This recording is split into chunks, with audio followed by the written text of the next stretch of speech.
This conference will now be recorded. All right. Formulas and everything I sent, but I can't access that now. So it is Monday, November 30th at 5:38 p.m. We are calling this meeting, this finance meeting to order. We do have multiple people here present in the Village Hall, and we also have some people who are working remote. Let's go ahead and we'll do a roll call. Lori Morgan. I am present. Julia O'Rourke. Here. And Jeremy Graham is here as well. In addition, we have our treasurer, Sally Bennett, and we have Officer Nick Half, and Chief White is here as well. All right. Are there any disclosures of conflicts of interest? No. Hearing none. Moving on to public comment. There is no one else present here in the Village Hall, and there's no one else present on the meeting. So we're going to say none for that. And moving on to number 3, which is the budget. Okay, can I explain my funky math because I found it here? So it was what I had stated. Right now we're talking about the police full-time salary line. So I come up with Jeff had come up with 281, 124 based on executive session conversations that were had. We multiplied all that by 105 for a 5% increase. And then there was a discrepancy of like 43.29 that you couldn't find, Sally. That was because Sally Huggins then sent me this and said you didn't account for night pay. So of 43.29 based on her estimates. I think this was Sally Joe. I don't think this was you. So I added 43.29 to that, and then that equals 299. 4,329 Yeah. Then you get to 299,509. from 281. No, 281, 124 times 105. 295. Okay, but what Sally Joe gave me was a spreadsheet that I increased everyone by 5%, and I added in the night pay, and I only get the 281 with the 5%. Okay, so you probably didn't have this because you weren't part of executive session, or not this, which has also paid for a new officer to be at a higher rate. And I don't even know if Sally Joe would have looked at that. I'm not sure. Can we pause for just a second? Laura, can you hear everybody just fine? Yeah, Julie's a little faint, but I'm making it out okay. Okay, would it be more beneficial if we logged into, what is this thing called? Everybody logs into a GoToMeeting, or do you think it'll be okay? No, if you're all in the same room, I think if you all logged in, you're going to get a lot of feedback. So That is true. yeah, Okay. so I think it's better just to go as we are. So if I can't hear something, I'll ask her to repeat. Perfect. Okay. The sheet that Sally Joe gave me had the new employee in it, and there may have been a discrepancy in that rate, but it had everyone else at their current rate with 5%. I did the 5% plus the night pay. So there really should only be a couple of thousand tops from that 281. And we had Nick's changes in there. Nick's changes. I wasn't made aware of Nick's changes because that, to my knowledge, has not been announced. Okay, so there's more information in here then. Okay. All right. I was just gonna say, I think that might be that's where the two numbers are not jiving. It doesn't include the sergeant's Yeah, rates. that would probably be the difference. Okay, well, congratulations, Nick. That's a lot. So we'll have to look at that.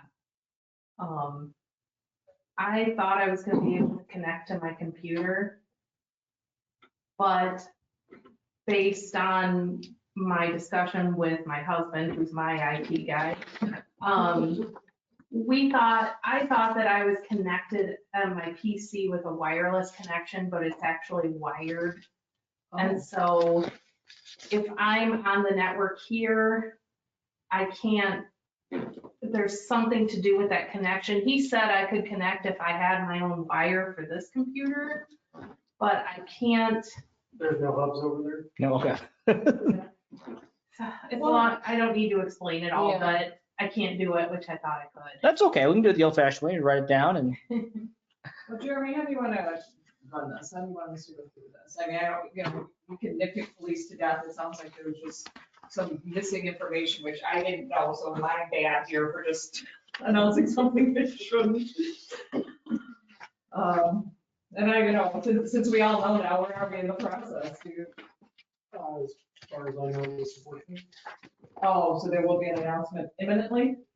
The 14th of December? Yeah, at the board meeting, I'm pretty sure it'll be talked about at police on Wednesday. Okay. I honestly, I don't remember, obviously, we need to spend less than we're planning on making. I got that part, but I don't remember how it's been a couple of years since the last time I did one of these. Did we just go? I remember we went line for line, but that was really because we were over by so much that we had to figure out where to cut it. Mhm. So Sally, how do you recommend? I can tell you, I got a handful of questions based on the review I did, so I don't, and I know Well, you let's did. start with your questions Yeah. and then we'll see where we end up. And the big, you know, the elephant in the room issue is this 1.3. Did you get a chance to read your emails that were circulating around today? The huge ones, Yeah. Yeah. and so that was, that's one of the things is making sure that those are accounted for, those big projects. Mhm.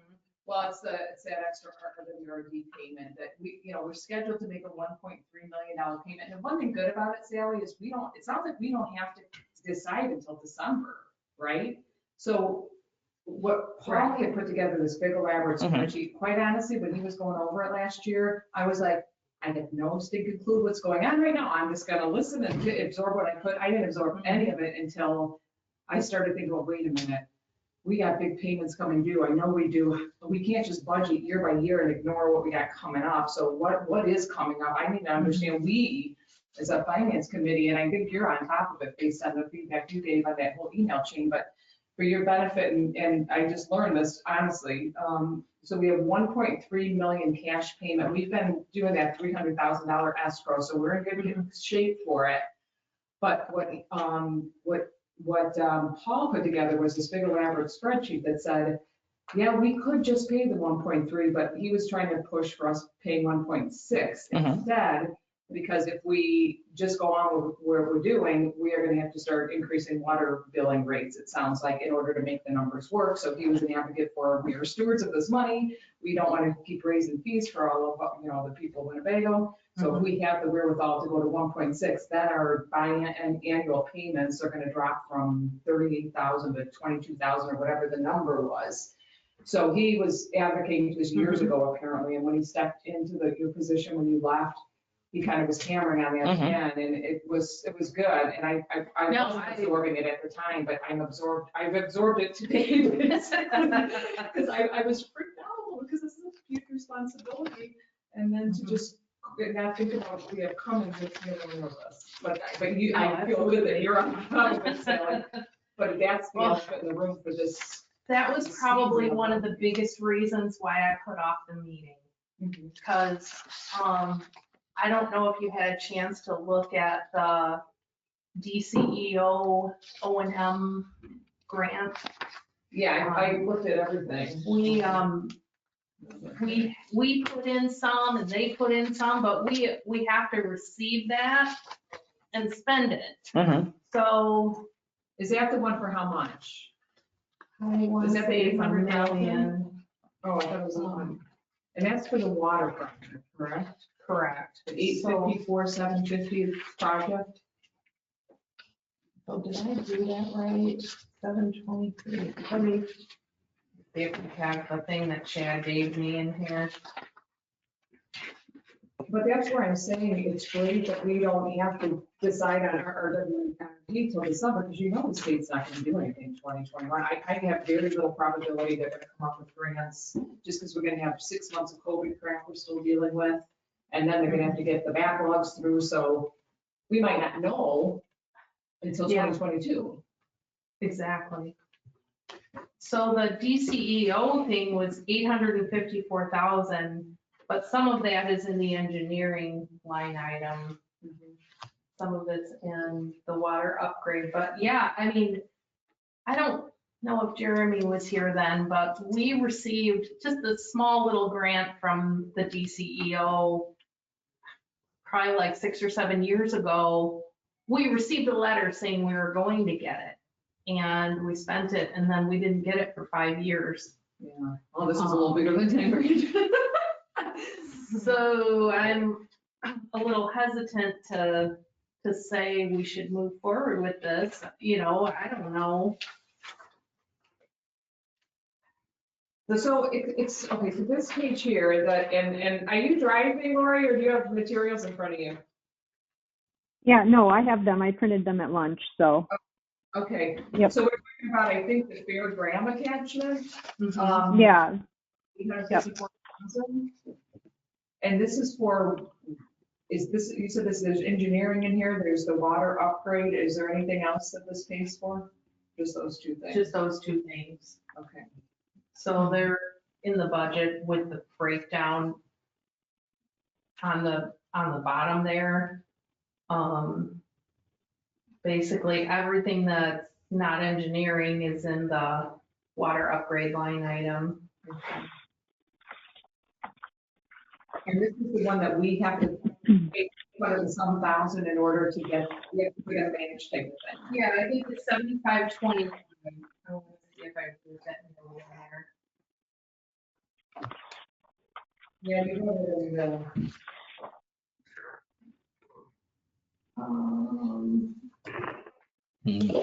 Cold Did brew all this coffee. research a week ago and started.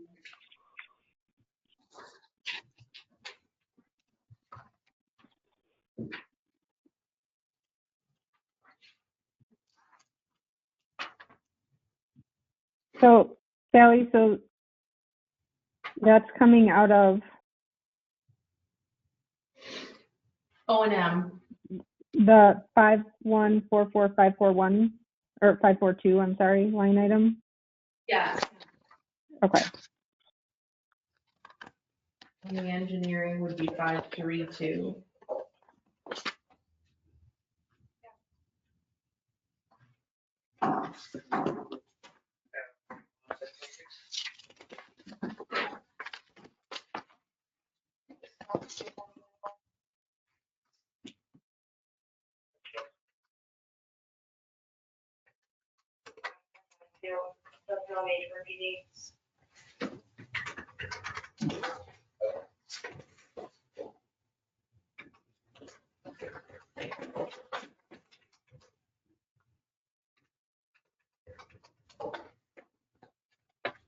Okay, I feel like that number's right.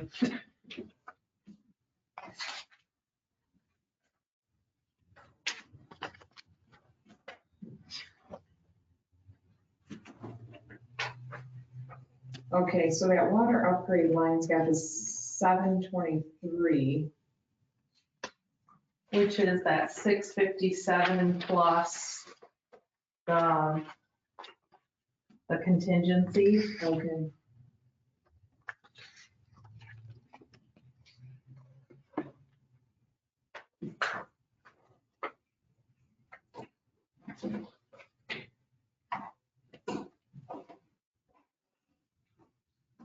And is the 854 what we're getting in the grant potentially or not? That's 75, we put in 25, they put in 7, the grant is for 75% of this cost?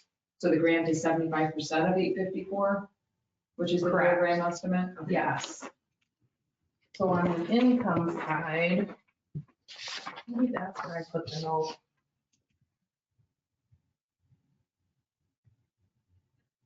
Yep.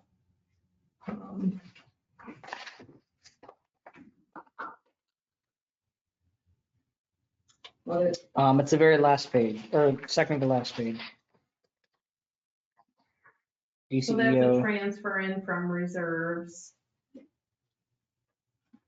213, 687.50 is our portion. yeah, it says, yeah, 75% of the 854. Oh, yeah, so 641,1369 over every seven. 75%, okay, yeah. So you had it there, Sally, on the revenue side. I didn't actually have time today to refamiliarize myself with the budget before the meeting. Sorry, it's been a crazy, crazy day. Did you tell her what we decided? Okay. Yeah. So that's.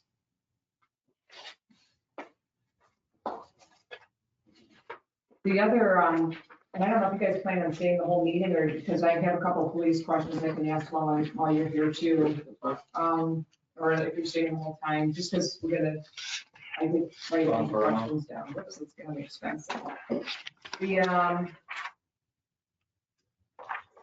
line item 530, which is the professional fees, that just somehow disappeared, is that what we decided? It's. Yeah, when I was entering it in, I had asked Jeff for some information and I just don't think I ever went back to it. Okay. So I think the number we had in there when we were just looking at the list from last year was 15.5. Yep. So we need to add 15.5 to that line item. I did that. Your new Oh, sheet. oh, you Yep. did already. Mhm. I'm sorry, I was looking over mine, I have notes all over mine. I don't. That's okay. I knew it was too late, but Okay, so that question's answered at least, so I'll just take that question off. And then the salaries we figured out, so the salaries and all of the, and that's all the IMRF and all of that's gonna change and along with that, social security, all of that, so. so that balanced budget was a bust. It Well, was wishful thinking, I Blame think. it on the police department. to start out, It's always the cop's fault. Judy, when you did that, the full-time officer salary, we did the 5%, right? Added it in there? I did 5% off your grand total number, and then we added in the overnight pay or whatever it's called. Yeah, okay. Yeah, that Okay. Sally, that's where the formula, like I said, all of those cells have formulas in them, so if I had my spreadsheet, I could tell you exactly, but I figured it out from. All right, on the revenue side, Sally, I know you said you went with IML recommendations, so when I looked at the revenue lines, I was a little uneasy on the high side, but so I guess I just would like you to, could you tell us how? I mean, in Yes. particular, I have question marks on basically the, corporate tax, the sales tax, I mean, basically common utility tax, all of them seem quite a bit higher for maybe still dealing with this pandemic for half a year.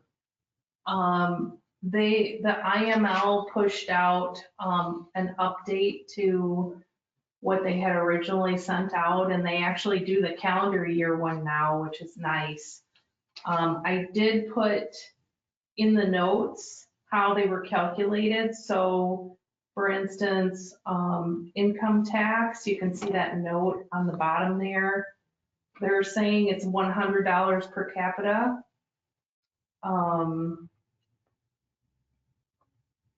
And I do have, I must not have emailed that too. It was the actual link to the site where I got all this information.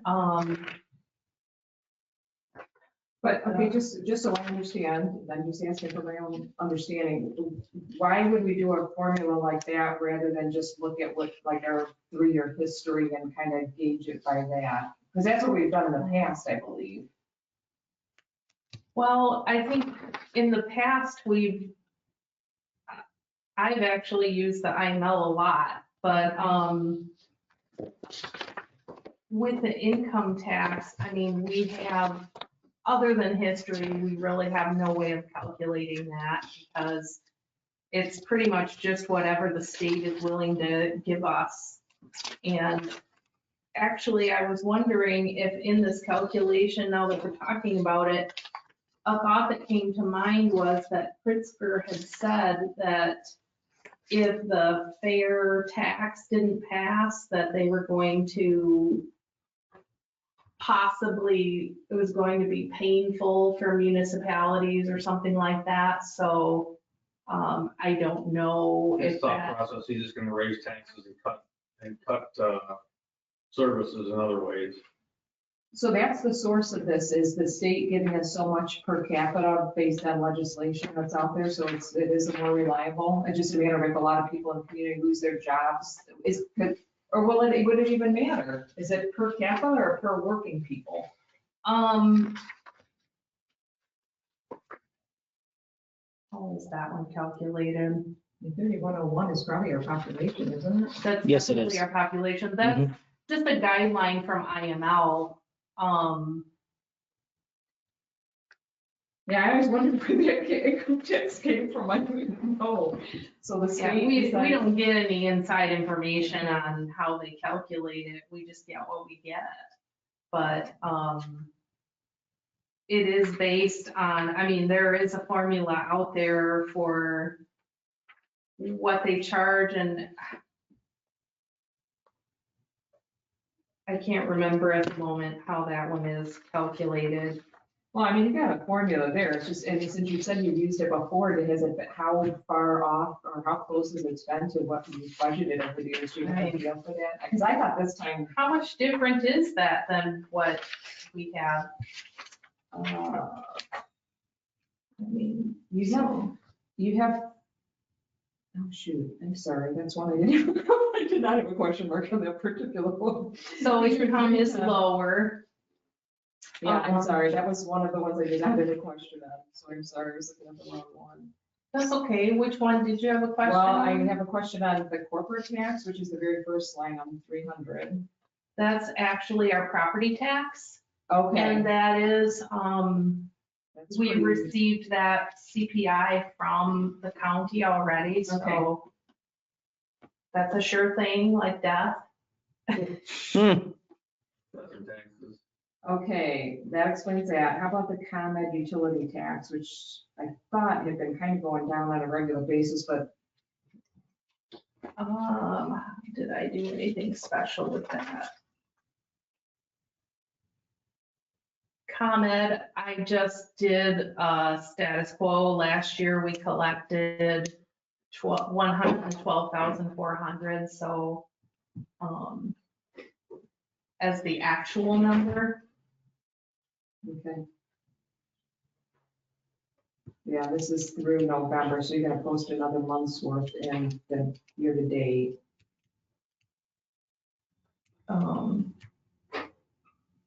So that's, And was there something with that?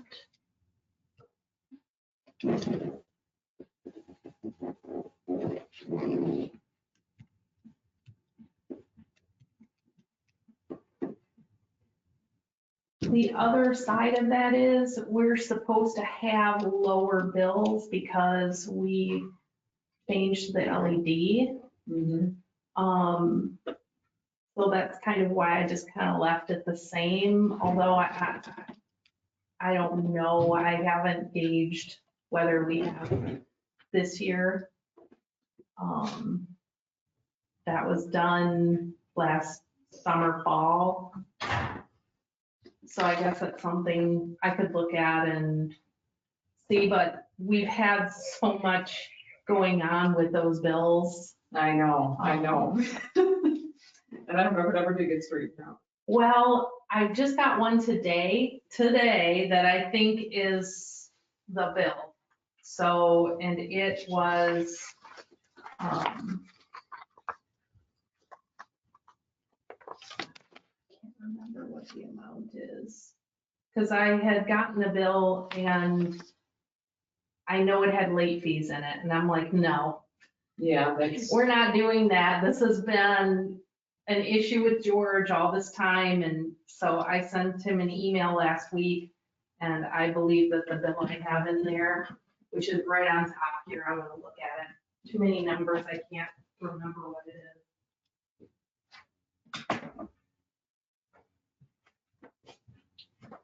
$37,000, I wanna say. the ballpark that you expected, or? Yes. So in that line item, 0142.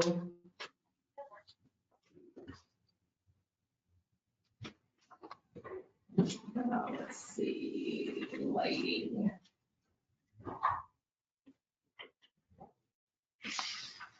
$576. We've budgeted 46,000. We're probably gonna be over that a little bit.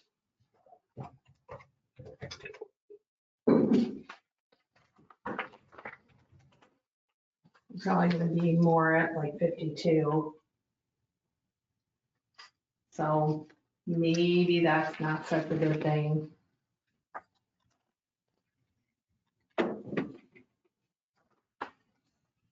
All right, how about the sales tax and local use tax looked high also?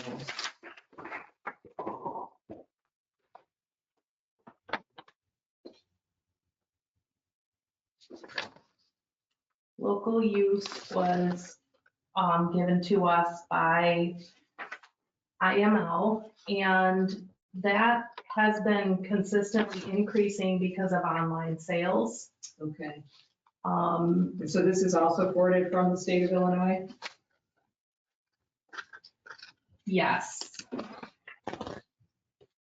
Yeah, I mean, we just get what we get in all of these. But yeah, that's the per capita that the IML is recommending. And the cannabis right above it in the note, they're saying 90 cents for every 31, or for every per capita, so. No, I don't know, Jeremy, how well you understand all this, but I'm educating myself so I can at least feel like I'm a little more on top of. Oh, no, Oh, no, I yeah, think no, Sally is very much on top of. I'm looking more on the expense side, so it's good that you're going through all the revenue sides. Can we talk a minute too about the inspection fees and permits?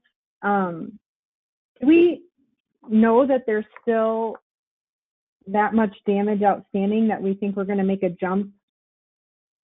I mean, I'm just looking at, this year we had only budgeted 18,000 in revenues, and I know we had that big storm, which super helped us out, but, in lieu of another storm or more damage, 45 just seems high to me. I didn't know if you knew of stuff outstanding and that's how you came to that, or.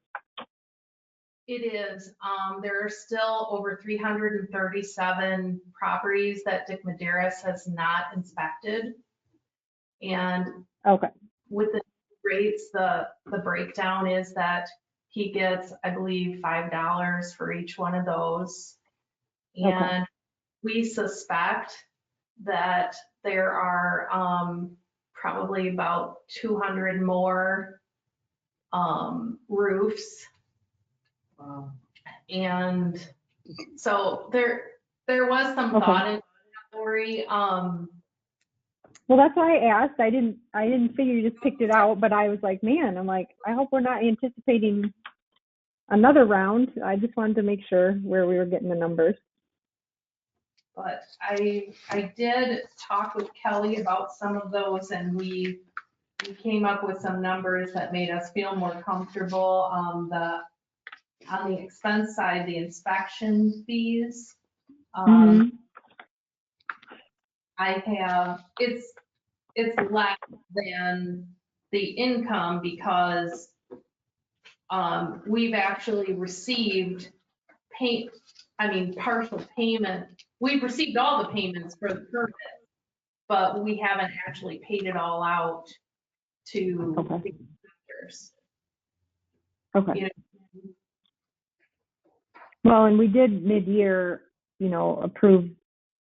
So now we actually get to keep a portion, so that should help us too. Mhm. And Kelly mentioned that she thinks there will be even more items with that windstorm that we had a Most couple of recently. weeks ago. We're gonna be an uninsurable town before long. That's what the insurance. It looks fabulous Yeah, in my everybody's neighborhood. doing upgrades and stuff, it's kind of nice. No. One last one with sales tax, that's an all-time high, what you're thinking there? Well, let me see, what did I do? Oh, I have my notes.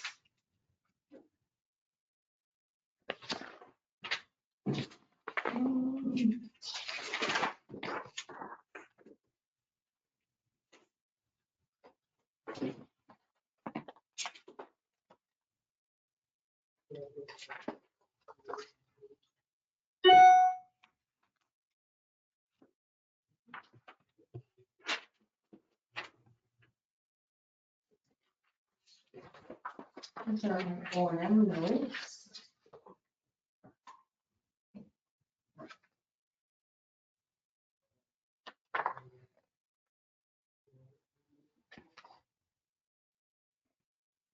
I have 355.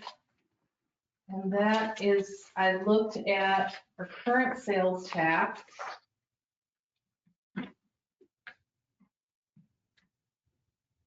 And I added in, so we have 293, 780, and I added in, I believe, October and September.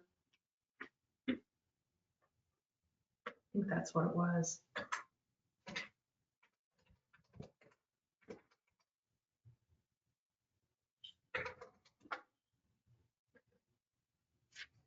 Well, the difference between what we currently have collected and the last 2 months is 61,220. And so that's just below what we collected in October and September of this year. And my assumption is that next year will probably be pretty similar to this year. So you lost me on the numbers. Right now, I'm looking at year-to-date, we're at 329. So we're, Oh, I grabbed my November. oh, okay. So actually, there might be another one since then. No, this is November 30. It says 329, 254. So this one went through October. So when I projected this, let's see. It's really surprising, isn't it? In this environment that we're in, that our sales tax didn't take a dip. I'll tell you what part of it is, Is that? more people shopping locally, so they go in garage, Mhm. stay with more people. So the only Going out to difference, Walmart. Had many record days, sales days. Yes. Well, that doesn't have to be Sullivan's jacket has prices done too. 3 times better than usual. That's good, then we can pay them off quicker. Well, exactly, that's happening. It's purposely why I shop there. So the difference between the year-to-date actually and the 355 that I projected is 25,746, which is on the low end of any 1 month this year. Actually, I don't think there are any that low. So you just added, So You I just got- probably just backed it up a little bit, would be my guess. You guys I all don't comfortable know. with that? I mean, I'd like to look at both sides and make sure we're not overstating the revenue expectations and understating expenses. what was the 388, the miscellaneous income? We budgeted 2,500 and we got 72,000. Oh, that's the hail Oh, on that, right? Is Yeah, it, is that from the, okay, That's from the hail damage. gotcha. So we didn't really get that. We're just paying things. Okay. Oh, the last question I get on the revenue side, the CURES money that you just applied for, that's gonna be a good 120,000. Is that gonna be in last year's then? It's not gonna be reflected on this one at all? That's what I'm hoping. It looks like they're starting to turn those around, so I think their intention is to get those out before the end of the year, which is why I know I did a lot of talking about not just doing police salaries, but then the more I thought about it, the more I'm like, we gotta get this, Yeah. we gotta do this now so that we can get it. Right. And we want to be able to say, and that's something that I have not done yet, but it's on my list, is when they ask us how much we want, we need to have an answer. And All of it. so Mhm. we can't just Yeah. throw something out there. We have to say, well, we have enough police salaries that total this.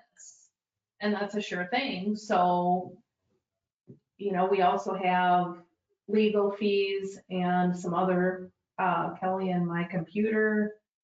I could come up with some more chunk change too, but ultimately I need to figure out, or someone needs to figure out the remaining police salaries that we can claim and come up with a valid number that we can shoot them when they ask. But Are you saying that, now they only gave us a certain amount, they allocated a certain amount, and you put in claims for all of what we've been allocated, right? Yes. So what, I guess I'm confused, what are you talking about, where there's more? we They can keep potentially emailing and saying, if you think you're going to need more, fill out the survey, and I absolutely did. get? Yeah, But who's gonna say no? I think there are just some communities that aren't doing it, and they're gonna take that money and give it to people who need it, who are Yeah. saying they need it. Right. I asked Mark Olson today in an email, has he turned anything in? And he said it's not part of his role at Roscoe, because he's the treasurer for Roscoe. And I looked on that chart that Frank provided, and they're allotted 444,000, and they hadn't turned anything in. So I replied back, and I'm like, I wish we had what you guys are getting. Yeah, really. You know, it's not my job to tell them what to do, but, More money goes back in the pocket. I can't believe they didn't jump on it, yeah, you know, so. So I guess that's where I stand with that, but, I do plan to have a number at the ready for them. And that, we can put that in next year's budget, even if we have to do a supplemental appropriation, it'll be worth it, Yeah, you know. yeah. On your line 371 on revenues, I think this is the last question, it's a grants line? And it has zeros across, but then in your notes, you got Deco grant, Cure grant. Did you intend to put the 20, is part of that in there, or? I don't even see a 371. You know, I did intend to, but we don't have anything for 2021. So none of that big grant, oh, because it all goes to O&M? And actually, no, I did that for this year. Oh, okay. So what we received today, I still haven't recorded it. Oh, okay, so the 5,700 or whatever we got so far would be in there 2020, but it's not Yes. for 2020, unless they come back and give us some, got it, okay. Yes, so I set that up for this year. So none for 2021 unless things change, government gives us more money. I'm gonna, you guys need me for anything else you think of? Just on the expenses real quick here. Chief, 563, the training and tuition. Yeah, It's up. I put that amount because we were not having much luck getting a full-time officer in here that was already certified. So it would be to pay for the academy. To send somebody to PTI. It's about $6,000 to send somebody plus their salary for 14 weeks. We are on, police committee going to talk about it on Wednesday. We are on the cusp of possibly having a very good candidate that's willing to come here. So that money could be eliminated or reduced quite a bit, actually, the $6,000 plus the salary. I will have more answers for that come Wednesday, and June will be in on that. Okay. Call or message. I mean, otherwise, looking over your requests here, it looks right on par. I don't see anything that's crazy going, where did that come from? Well, the only things that I noticed is, if you go to 513. Okay. I better look at the, oh, wait. In 19 and 20, they waived the maintenance fees for the IGA for the records management system. Now in 2021, that is added in now. So that's why that went up from 5,000 to 7,800, because there's about $2,400 worth of maintenance fees that are added in No, there. we don't have that number. All right, so this should be 7,800. No, that's okay. Jeff told me about it this morning. Yeah, that's what I Okay. had. I had 7,800. That's fine. We can write that down. Okay. 15.5 and 525. 513. I'm sorry, 75 or 800? I had 78. And that's a little above. Obviously, the 530, the professional fees is missing completely. Lexipol did increase its cost, that's line item 534. It only added $140. To 3,800, that's Yeah. what you're doing? It went to 3740. So I added $60 to it to make $3,800. And then the only thing that Sally, the large equipment, we questioned whether that money should be put in that line item, because basically that was money that I had put in there for, part of the generator for the office here. Okay, so that 4,000 is the police's If I had 1/3. 5,000, but she said because it's gonna be split 3 ways, because I always thought it would be split twice between the office here and the police department, because we're the only ones here.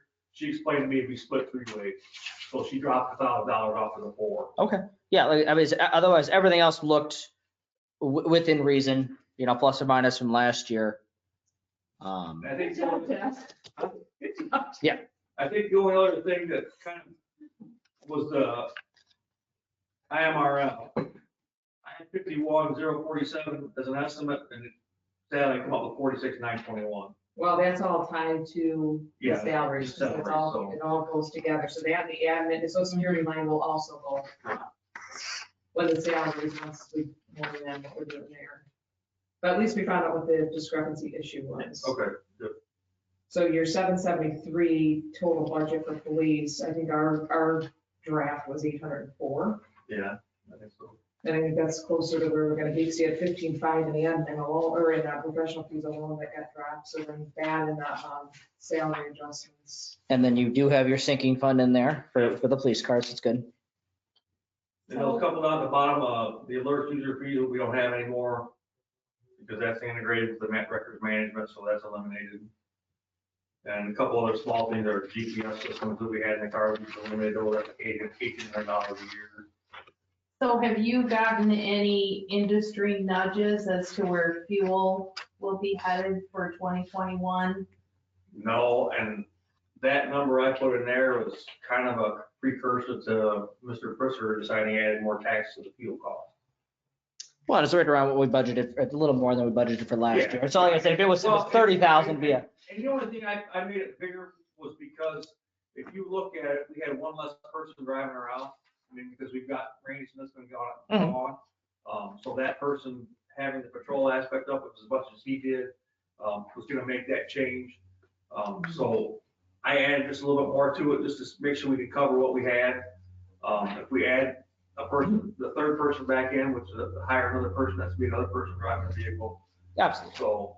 And you're well under budget this year anyway. I'm hoping that the cost goes down, but, you know, Mr. Pritzker decides to add taxes here, taxes there, you don't know where he's gonna put them. I mean, as the economy, if we do get this vaccine, it sounds like there's gonna be an emergency appeal to the FDA tomorrow from a company. Oh, So really? we could have, in 6 months or so, start to see a surge in gas prices Oh, again. I as the know. economy picks back up. I do know where my girlfriend works, one of the vaccines is supposed to be stored at 85 degrees below zero. Mm. And her hospital's already bought freezers to store that in. Well, So what's that tell you? yeah. Jamie owns and- Yeah, no, I don't have any more questions. Laura, do you have any questions for the police? No, I think he covered everything I had a question on, so I'm good. Perfect. Thank you. All right, take care, gentlemen. And if you have anything else, to run about something else, Absolutely, whatever, just send me an email, whatever, and I'll. absolutely. So if anyone comes in and tells us we need to defund the police, where do you think we should do it? Where do you think we should do it? Well, nah, I'm not gonna say that. Forgot we were recorded. I rescind I'll just my, put my mask on. Walk away. hi guys. Thank you, everyone. Take care. Good night. So there's, I mean, we can knock out some of the easy ones. We can do, community development. We can do, I mean, knock out some of those easy ones. So police is good. Community development here we are. Please, how do you want to deal with the salary issue? Should, I think Joe was aware of this because she was in that executive session, I think, but maybe she just, because that's what's so hard about this. We have to be transparent, but we're doing executive session things that feed into the budget. It's like the lines just are blurry everywhere, so don't let the cat out of the bag. Well, and yeah, I guess it would be nice to know where to plug those numbers in. So, Why don't I send you the stuff that Jeff did? I mean, I don't know what I'm supposed to do or not, but we need the budget done, so Yeah. I'm gonna give it to you and Jeff did a spreadsheet on where salaries would be with this sergeant position in place and new hires in the executive session approved everything, so it's just, okay. it will be provided. Maybe he did his exam already, I don't know any of that stuff, I guess I'll find out Wednesday, but I can get you the numbers. I saw an invoice for a psych exam. Is that So you the one? already knew. You Well- make me feel bad, and you already knew. I knew that today, not when I did this. All right, I'll get you that and show you where those came from, and then we can update this. So please, I think other than that, looks good. When did you want community development? Sure. Jeremy? Well, it's not community development, so we feel good. Get another one knocked out. Community development seemed a little flush and that made me nervous. I guess they didn't really get to do anything this year. So yeah, we're just basically on par, maybe a little less than what they asked for last year. Yeah, I mean, I wish I had more information. I was thinking about, because I just finally had a chance to pull this stuff at lunch and start looking at it. I'll reach out to Don and Mike just to make sure there's nothing coming up that I'm not aware of. But I mean, we haven't had a scheduled meeting in months now. I don't know if it's COVID related or what, but everything's just kind of been put on hold. So there were no projects or anything. So I mean, I'll reach out to them just to verify that I'm not missing anything, before we finalize. But I mean, I'm not aware of anything that would change the numbers drastically. The community development is 701 of 10,000. What is that all about? What's that for? Or, Julie, can you repeat that or speak up? It cut out Yeah. just a little when you. line item 701 for 10,000. I was just wondering what that was. It's pretty much just everything. Is there any notes on it? I didn't see a note. No. But I mean, So for instance, when they put wood chips in the park, the Porta John, I believe is the one, or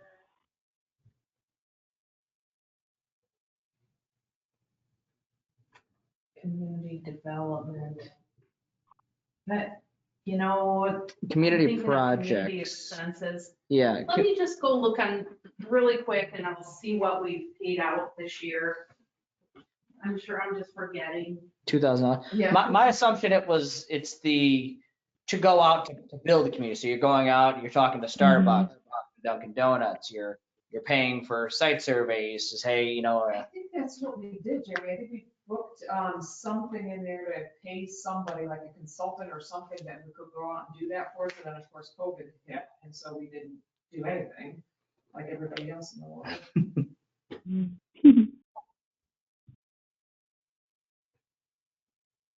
Yeah, I really do think that's what it was last year, because we didn't do it in 2019 and we didn't do it in 2018. And I think Frank kept talking about wanting to have somebody dedicated to do that. And we had talked about some kind of consultant or something. to go out, like to fill the spot next to, what's that? So this year we spent 2,000 on an appraisal. And Oh, Those sorts of things. last year, it is for, what's the word? Community growth, kind of. Yes. And last year, we used some of it for that parking lot, Okay. which I think Don has a big problem with, but, It's right there. The trailhead parking lot. Okay. Yeah. Actually, no, it's right there. It scoops over here. Yeah. It's, I mean, if you hit the scoop, make a right, and it's Okay. half a block down. Okay. It's just about these sometimes, I'm like, are they, same kind of concept next to the church where there's that parking lot, except it's much smaller. There's like 8 spots. But I think the idea is that if we have, if we need to do like a rate study or something for growth in the village, we have, Absolutely. that development escrow coming in, and then we have that line item that we can use to offset it. You know, there was a big topic in executive session, which again, do I say anything about it or don't I? Remember, and we would spend money for delinquent taxes? Remember that conversation we had? And Lori, were you in that last executive session? To acquire. No. Oh, yes, over here for the lawsuit. Yes, it's all coming back. It's like, what are you talking about? So that's an amount of money that I don't remember what the dollars were, but I think we're going down that path, so that might be something that we need to have in the budget. True. Yeah, it's just kind of like a, Mhm. And I would imagine that's the line it would go into. I suppose you could increase probably. that a little bit. Do you have a number? You know what? We had the executive session minutes that came through. Yeah, I read those earlier today. Email.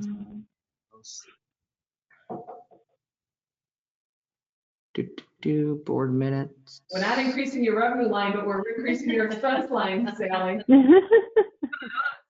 We're supposed to be doing the opposite. Honestly, for many, many years, when I first started, no one even did anything with community development at all. And it just sat and the bank account grew and grew and grew. And then Vivian had left the village and came back, and they put her as chair of community development. And she started spending money and doing things. I don't know what happened. Yeah, to that. those minutes, yeah, they came in on the 19th, Jeremy. It says as of today, the back taxes are $14,075.97. And that was after, because they were supposed to go up like November 1st or something, some date that we weren't ever going to make it before. So we're talking Mhm. like 20 grand or something. I was gonna say, why don't we increase that line item to 25 grand? Mhm. Because there's still plenty of room. Yeah, yeah. Okay. Plenty of room in what sense? I was going to ask that next. Because this was balanced before, now we're increasing all the expenses and the revenues. But it's over by 52,000 Yeah. Yeah, I mean, there's plenty there, so. revenue than expense by Oh. 52,000. For community development. Yes. Oh, okay. Don't get too excited there, Julie. At the end of the day, the whole darn thing has to balance, and anything you do. Oh, no, it's something. It's its own thing. It's its own thing, okay. Well, I gotta transition some of that out. Well, Well, that's what, Done that with the fireworks. that's always a possibility because we have these new revenue streams, video gaming, Yeah. Well, more liquor. and again, this goes into the strategic planning, but I could kind of push it on Mhm. frame two, that if we really want to build the community, we need something, and I think that's why we put the 10,000 in there. Jeremy triggered my memory on that. We talked about maybe having a consultant come and, call on businesses, try to recruit people to come to Winnebago, if you remember that. I think that's where the 10,000 was budgeted from last year. Yeah, I think that would be excellent. Because especially after surviving in a pandemic here, we need more choices. My 3 restaurants. Let's hope there's not another pandemic that we need. Do we have to change this transfer out then? Or no? Because we changed the other thing to 25,000. Nope, we don't have to change any other line item, just that one. And it'll just affect that, the total expenditures and the revenue over. I like how it says donated to the 4th of July fireworks. Like the community development is like, hey, we're doing you a solid. That is what it's like sometimes. I know. People get really possessive. Yeah, don't bring it up in front of Don, because you'll have to hear about it. Do you guys want to jump over to completely lost me on that. So this transfer out, is that what you're talking about? That 15,000 goes to the 4th of July committee, Yeah. or 4th of July. While budget. we're talking about that, can I ask you a question? Did I read in the minutes that we approved 40 grand to do a full fireworks festival? I don't remember approving anything. I do remember in some meeting I was in that they told us a number. I think it was Don, I think the one that said it. Told us the number, because we were asking for budgeting purposes. It was, I think, maybe the last board meeting. He said, what number do we need to budget for? Are we thinking about doing this whole thing? Are we looking to do just fireworks? We talked about doing it on the 3rd. And they said blank, You said what? blank, X was the number. And it was way higher than I was expecting. Yeah, it says He it was said, decided to budget 40,000 for a complete 4th of July festival and fireworks. no, that wasn't decided, right? Okay, well, I thought Don just said, if you're gonna do it, it's gonna be 40 grand, but. That's what he wanted to No, put it's in. gonna be more than that because it's before. I didn't even. well, I don't even know that we'll be in a position to have a festival yet. I mean, I know everyone's banking on this vaccine, but they're not going to be able to get it to everyone in a month's time. I mean, that's going to take at least a year. I think we're going to be with these masks and distancing To the at next- least for the next 6 months. I mean, That, Lori, that was our conversation. I recall when we talked about this festival, is it nearly impossible? And maybe we said if we could think about budgeting up to 40,000, we were probably talking from finance. One of us probably asked, I think it was you, Jeremy, about if we're gonna do this, how much should we put in the budget for it? Maybe that's what a 40, we didn't approve 40, we just said if we're gonna budget, we could put 40 in there, and that could be in a good scenario where we don't have to worry about the scrap for money. Yeah, because it all yeah, to the 4th of July people wanted to know, hey, Right. this, how much am I going to get to plan? Right, they were, public comment then. Oh, yeah. I remember Don saying that and I thought it was just, Throwing a number out there. it's like, well, you're gonna have to budget 40 grand, but I don't think he realizes our budget prior was more than 40 grand.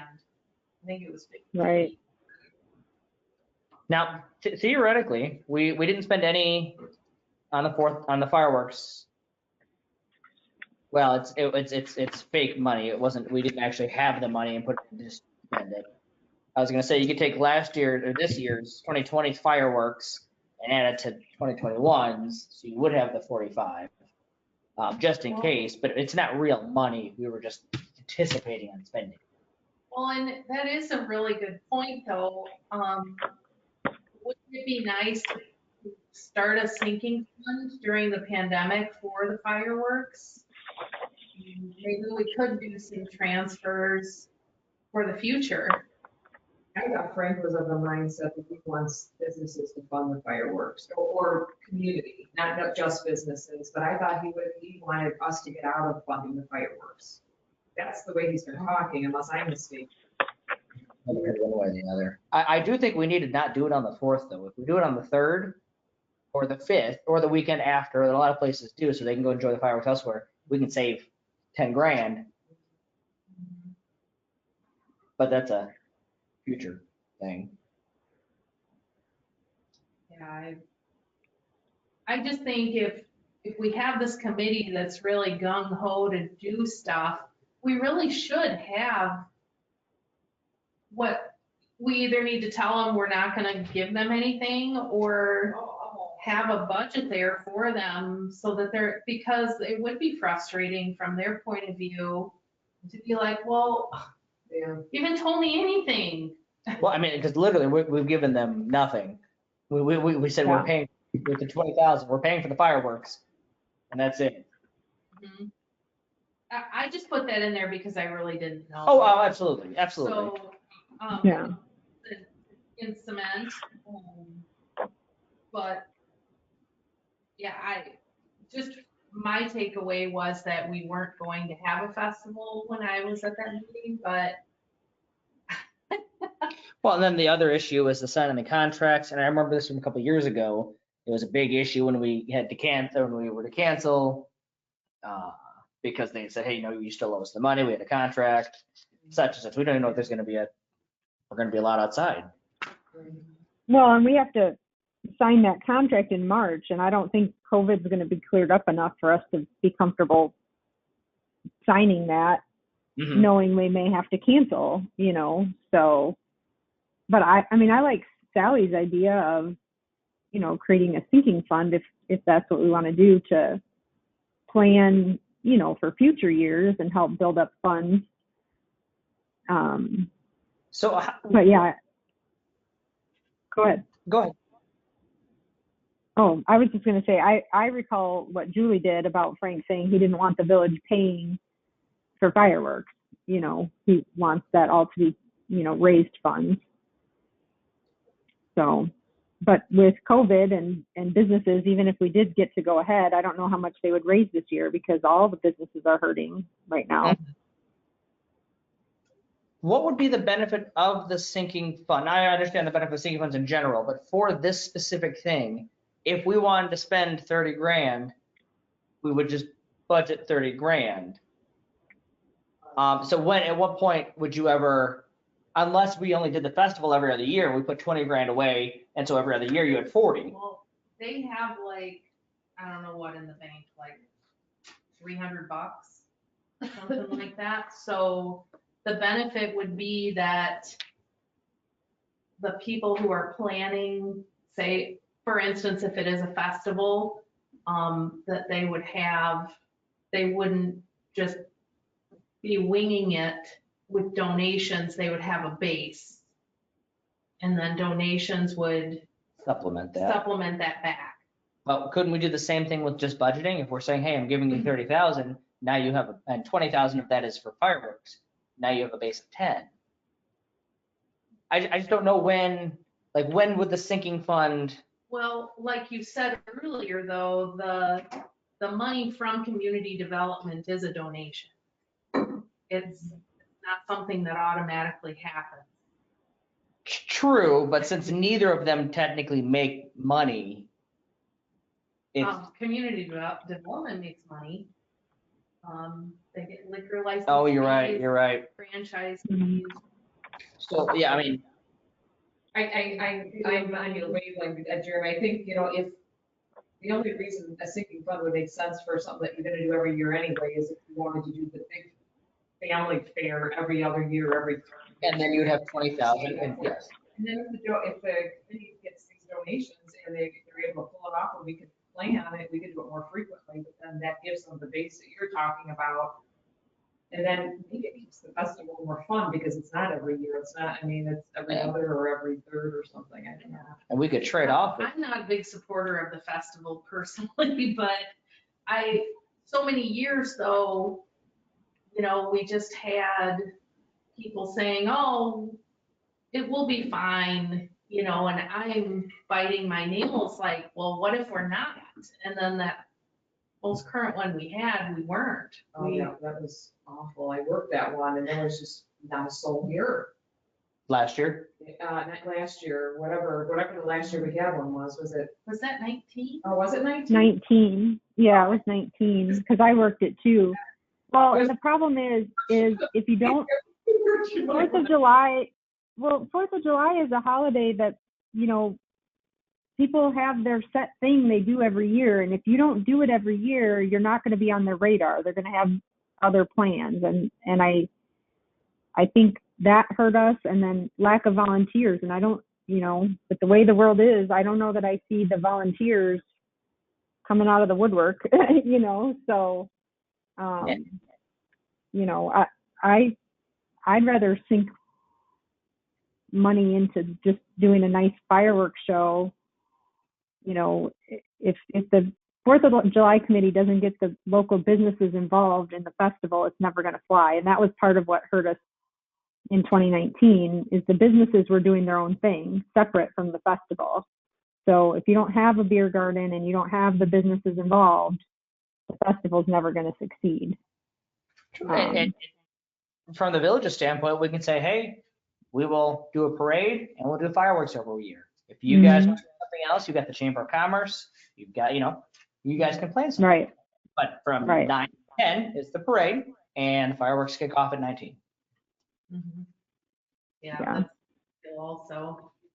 And I mean, that could be a town hall type of meeting where we discuss that with the chamber and whatnot. But that being said, I don't see a need to add any more than the 20,000 that we have. Neither do I. And I highly doubt we'll end up spending that, but. I mean, the whole thing. Right. It's just not- Now, We have to write the check though, Oh, so you show it here. so. mhm. Okay, got it. Now, there is an option too, if we, and we can talk about this when it gets closer to the time we need to sign the contract.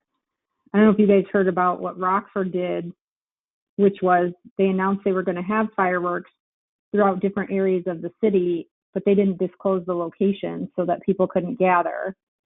Yeah. So, I mean, we could still, even with COVID, do some kind of fireworks display and just not disclose where they would be let off from, if we really wanted to Let's see, there's one or send two. it. So, We can have it all time, and then we can have it where we have it. I love the places there are. I don't know, but no, I think that was good for Rockford. I think with us being so small. And then you can't see it if you're not close enough, or you'd hate to spend the money and not have people be able to see it. Well, and that would be the argument if we should get rid of it entirely. So I think keep the 20,000 or the 20,500 that's here. Yeah. The plan to do just fireworks and we'll. yeah. And then if we don't, depending on how everything goes, if we don't, we could take that 20,000 and throw it into the account itself as a sinking fund. And then we would always have some money in there, or we could take 10,000 of it or whatever. Even 2,000. Yeah, just something more than, something. yes. And so if we don't spend it this year, then they will have a base. So the fact that we're transferring out 15,000 to 4th of July, that means we're counting on 5,000 of fundraising. Yes. Yeah. Thank you. Which mirrored, I think, the last year. Okay. So, we don't have to put all 15 And in the there. 500 is just for incidentals, like I think they had printing, and there's $100 for the insurance for the fireworks themselves. And I think maybe some signs or something, I don't know, but that just seemed like a good number to go with. That's good. Let's see. So we're doing real well so far, guys. Pretty exciting. I'll see, I did a good job on getting this started here. What was really depressing, guys, was calculating interest. Didn't take long, did it? I really tried to take a scientific approach because we do have that floor in our agreement, our banking agreement, but I spent way too much time on it, but I mean, it's still just a guess. I mean, the Fed's keeping rates low all year. I mean, that's what unless the economy explodes, which, I could see it exploding once everyone's vaccinated, because how many people want to go to trip in this room? Yes. How many people want to go out to restaurants? I just got my feet wet in Germany last year and I'm just. Wait, how much you got it? I don't think with who got voted into our presidential seat that we better count on the economy exploding. That's true. Are we allowed to invest the money, like into mutual Yes. funds? Yes, we are. We haven't up to this point. I mean. We don't want to put prior to millions of my thing, dollars. they would do CDs and stuff too, because they were really safe, but. The school just did that. They just did a CD. They were really excited about it. Oh, I was gonna say, the mutual funds they just did? No, they just did the CD. They were pumped. No, but there actually is a lot of stuff, which we've never done because we just didn't feel like we had the expendable cash, but Well, even if we absolutely we can. put a small amount in. Very, very small amount, like Yeah. 10% of your money or something. Yeah. Which things you know, you have to be bank and government securities and things like that. Government securities aren't paying much more than the banks, really, right now. We're getting to grow So it's 10%. very strict on what you can buy. So before we hit those big projects, there was a couple of things that were brought up throughout the last month or so. One of them is to pull because right now for the office staff, it's pulled from like 20% from this and 30% from that. In this budget, sorry that I interrupted. No, go ahead. Kelly and I sort of made an informal decision to do 10% police, 40% general admin, and 50% O&M. Because even though I was explaining to Jeff, even though they feel like they may not need an assistant, our assistants do a lot of police work that they have no choice. Someone will come in, or people come in to pay their parking tickets, or they answer phones. So to me, that even though it's not kind of set work, they do a lot of involuntary police work. So I think they need to be on the hook a little bit. So Is what 5,000 too low then, or is? I told Jeff, I did the math, and I thought he had put 5,000 in there, and I think that's just about right, so I left it. But I can't remember if I did the 40, 50 in here for the other positions. I'll have to double check. what I want to see is, because while that is true, they do the different things, it's, for example, for O&M, I want to take the money, now O&M is different, so we'll have to change money, move money around, not sounding shady. But, so they take it from streets instead. So long story short, it all comes out of general fund.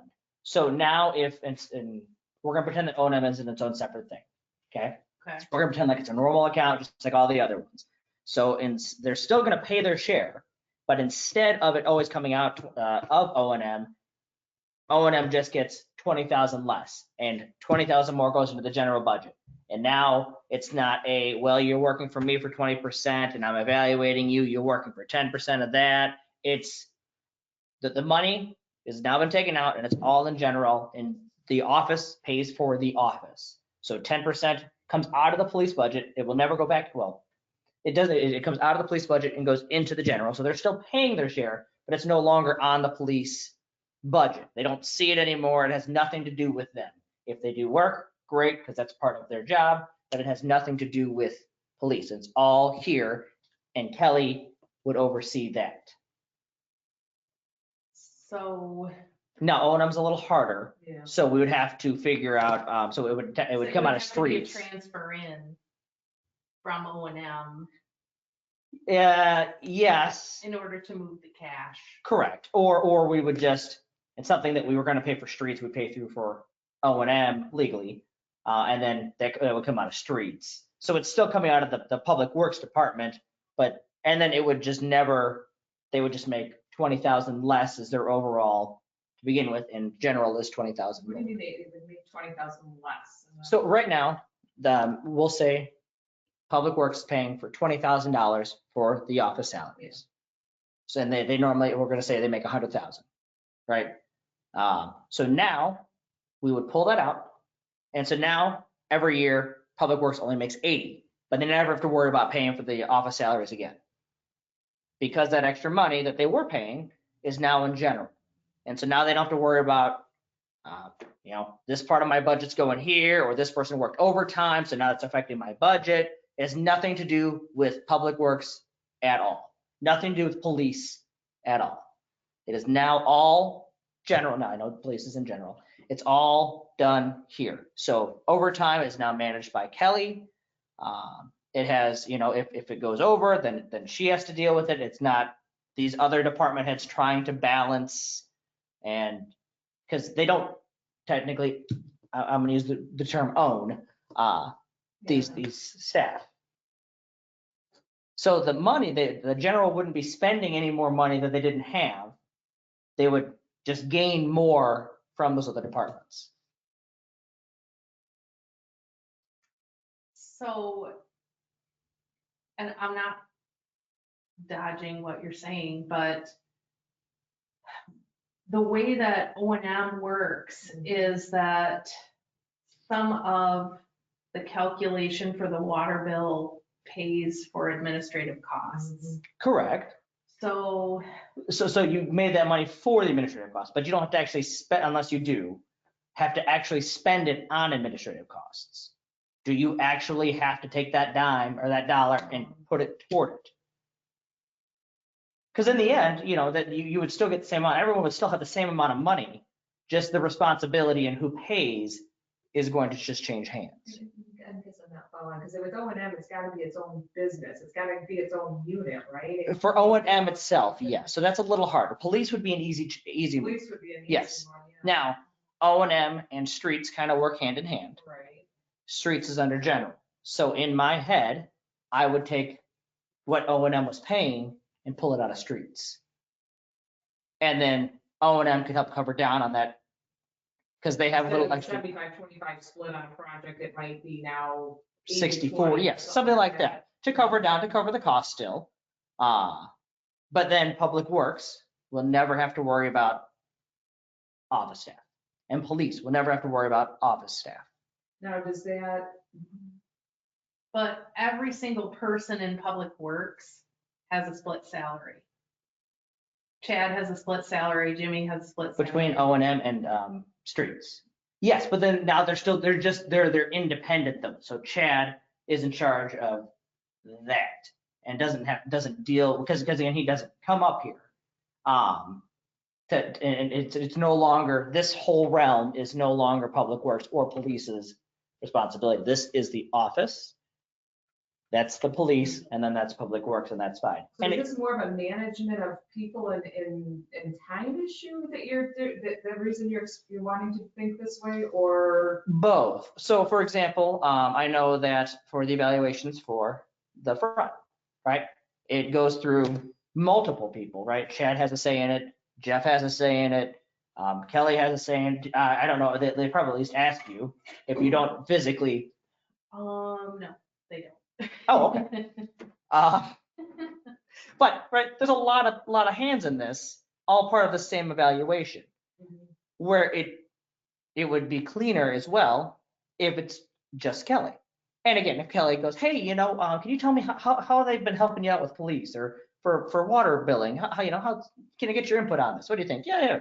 But otherwise, I mean, Kelly could decide, hey, I'm not gonna ask anybody. They're mine.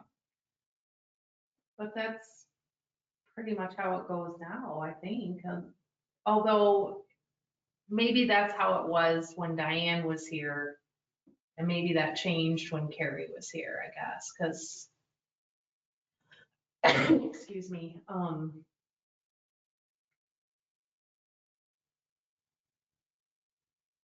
I'm just trying to think of all the variables.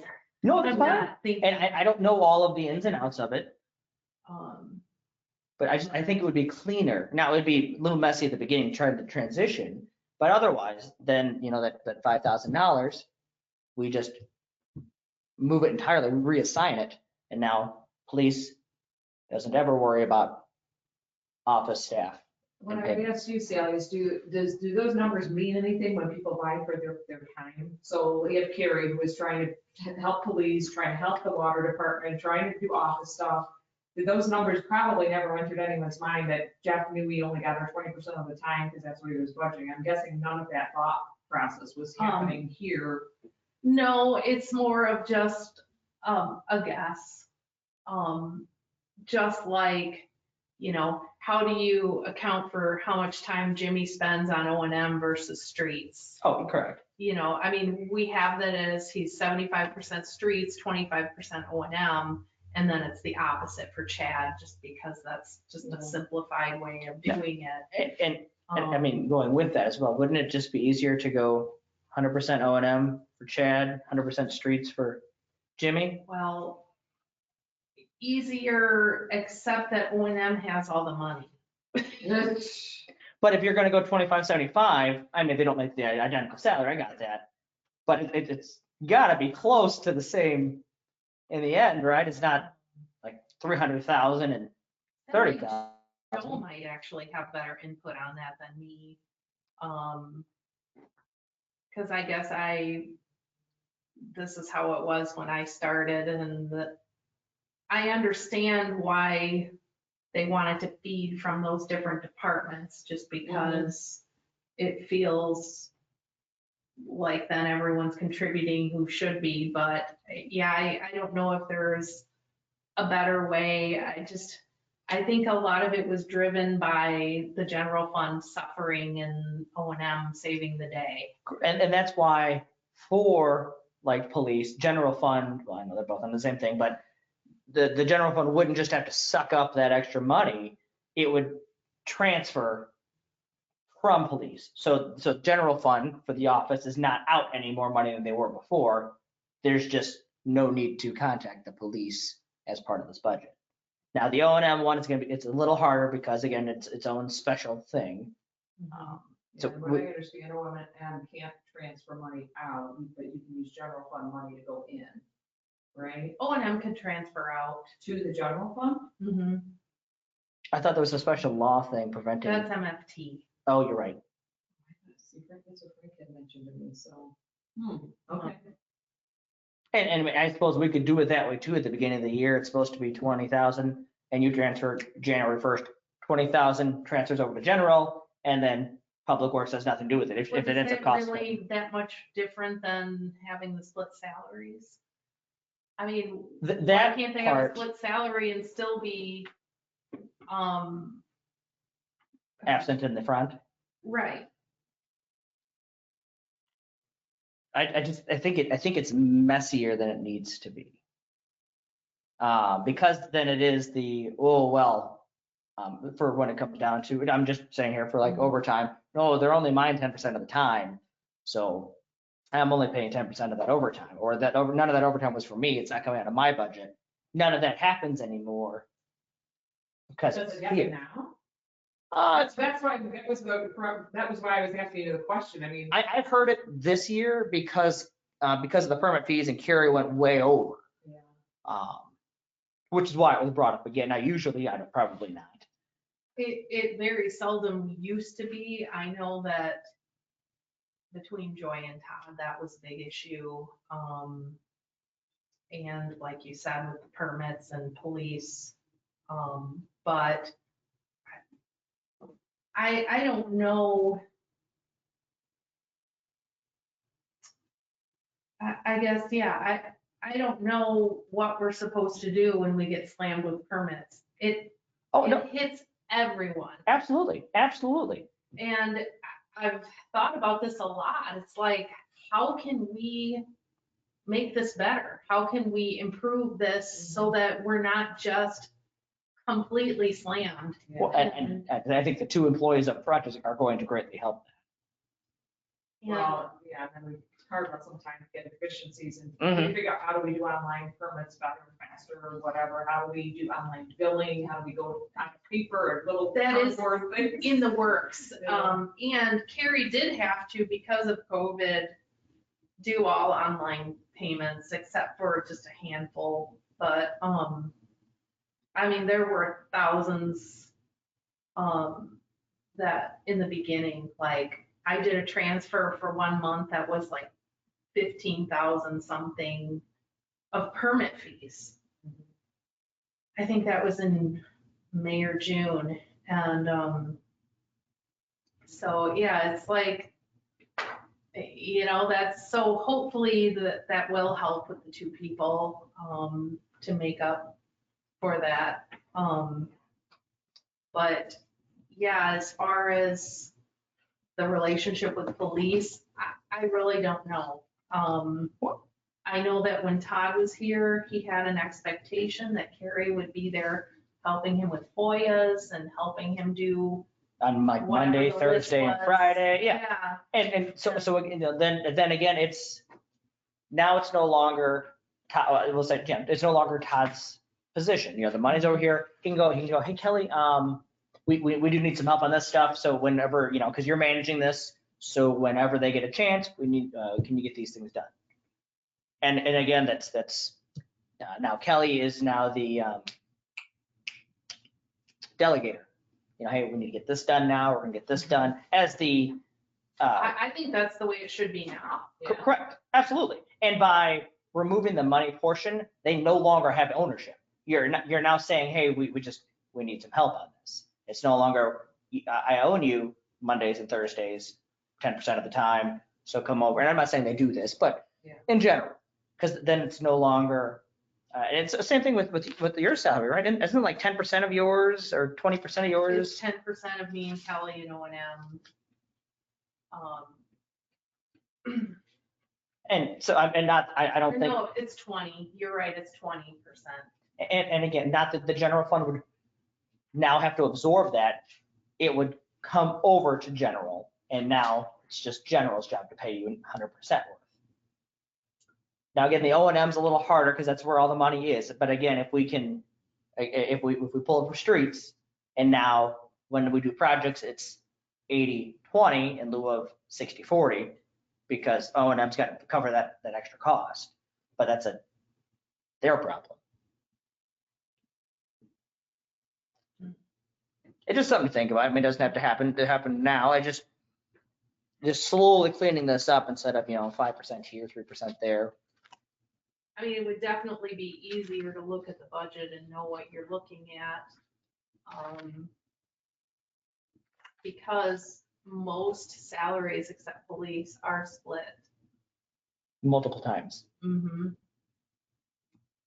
And again, right, if they pull your 20% and Kelly's 20% out, now Chad can go 100% O&M, and it would end up being a wash, right? Because Very much doubt that. well, I'm just saying in general, right? Because now instead of it coming out of streets, we transfer that over, so now it's 100% out of O&M. So the same amount of money is being spent on salaries for O&M or being spent in general for O&M. So they got more money, but. I would like to run that, if you're serious about doing it, I would like to run it by Sally Joe, because there may be a reason that I'm not thinking of that they do it that way, but I think it's just progressed that way over time, like I was saying, in a nutshell, because O&M had all the money. And I do remember one year, trying to get the budget to balance, and we actually changed the assistant for Public Works from a 75-25 split to a 70-30 so that we could make it balance.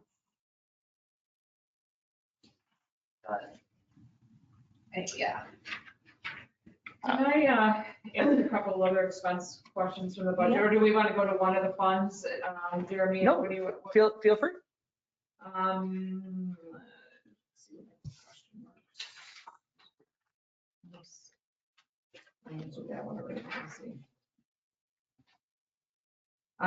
Just a question, just for my clarification, on general fund streets, On revenues or expenses?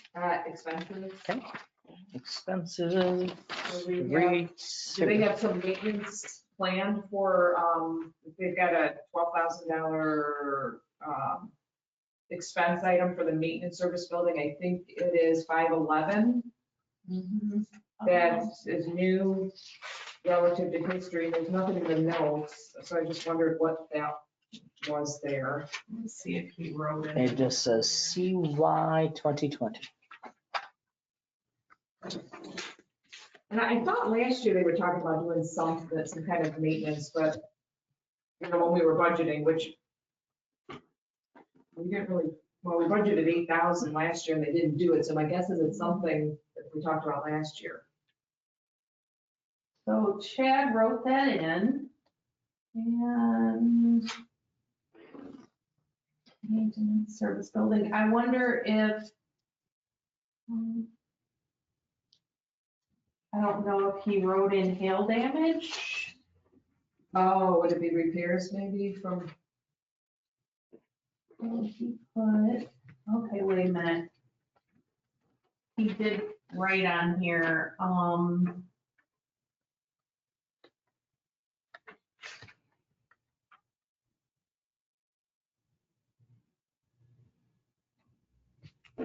curb and gutter, culvert, Under maintenance service building? some kind of lids, catch basins, dirt, something church, alley and McNair. That's the chip sealing. So he's planning chip sealing on McNair and an alley somewhere. And maybe that's Church Street Alley.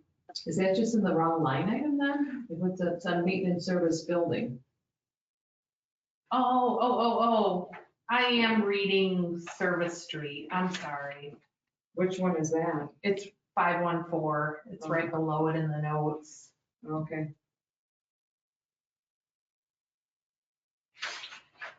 Yeah, I'm not sure. You're right, it We could didn't be talk the about other it. stuff that he's repairing. I can make a note to ask him about it. Now, do we just have for streets, do we just have an equipment sinking fund and a street sinking fund line item in case we decide to do it, or are we just not funding it? I think they're buying equipment this year. They're buying equipment, so we don't fund the sinking fund on years that they buy things because that money goes into the purchase. Okay, so it's included in the large equipment purchase Yep, itself. So it's whatever they had in the sinking fund plus whatever was supposed to go in there. yes. Okay, perfect. That's, Exactly. yep, that makes perfect sense. And that's typically 45,000 is either goes into equipment or sinking fund regardless of the year. So Now, isn't that like split in half? Or is that the split in half? that's the split because it was 90,000 a year for public works total. Okay. And the other half was over on the O&M side. Yes. So then the only really big question, well, there's a couple of big questions, it's all in this O&M and all these projects. So Chad's wanting to do a light, I know we talked about it's either gonna be 2021 or 2022 last year in the budget season, and I know we were pushing for 2022 last year, and now he wants to push it up to 2021. So that's one of the things you sent with the funding and where all the money's gonna come from. But in that rebuild grant, that's nothing we've received yet. Would this whole project be contingent on us getting that grant? That's- The DCOE grant? That's what I wanted to I don't know. know whatever's on this. So the Elida Street project, That's the one that they've been saving for the last couple of years. yep, and I predict we will have the money in time because it won't be due until July or August of 2021. So we had our projections for what we'll receive and already know what we have. And that's what that spreadsheet was that I sent. Okay, but the rebuild grant, that's not guaranteed, is it, or is it? It is. Oh, it is, that's Or something we. I believe that's 4 years, yes. Okay. So you have 100, I'm just looking at this thing that you sent all of us, this, on the top, it says Elida Street Project Construction Engineering for a total of 515,000. Mm-hmm. So, and it looks like we have 450 to simplify, but that includes this Rebuild Illinois grant, January to August 2021. And you're saying we're getting that, that's already being received? Yeah, we've already received it in 2020 and we will receive it in 2021 and 2022. How much is it that we're receiving every year? Annually, $68,122.70. And that note is under MFT on the revenue charts. Okay. So some of it's already in reserves, some of it will get in 2021, and the stuff for 2022 obviously is gonna be more For something reserves. else, correct. Yeah. Okay. So that's guaranteed to continue, so we'll have 450. difference 65. And then ComEd sinking fund of 80,000 transfer in, we have to use ComEd stuff for road work, correct? Yes, So we kind of had that in our That's mind that we were gonna use that for that. what we're committed to. And right now, we have 121,455 in that sinking fund. However, I'm going to pay 37,000 to ComEd, so that'll come straight out of there. But I thought 80 was a very conservative number Okay. for what we currently have. So then we're saying that our gap is 15 grand. So we would have to budget an additional 15 grand for the summer 2021. Yes. Okay. And the big water thing is The rest it's debt payments, right? this other big grant, which we don't know when. That's what I thought you were talking about Yeah. originally. Hmm. I don't know the details on how that grant is given out. I just haven't read any of the stuff yet that they've sent. But I don't know that I've received anything that tells those details.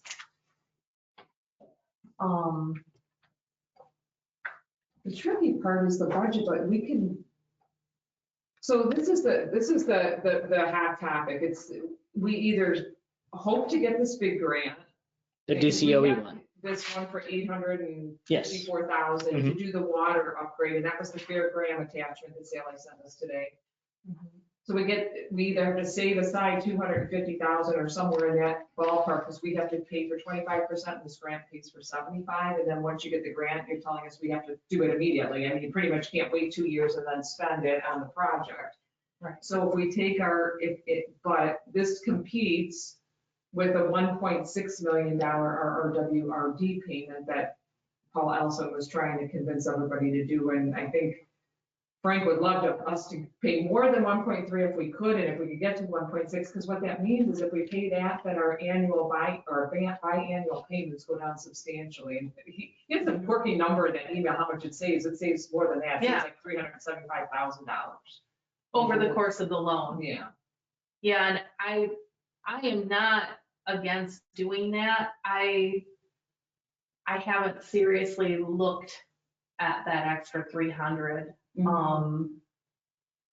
What I did, what grounded me with the 1.3 was I went back to when we started and I looked at what we brought in and what we spent each year leading up to 2021. And I was positive that we had that.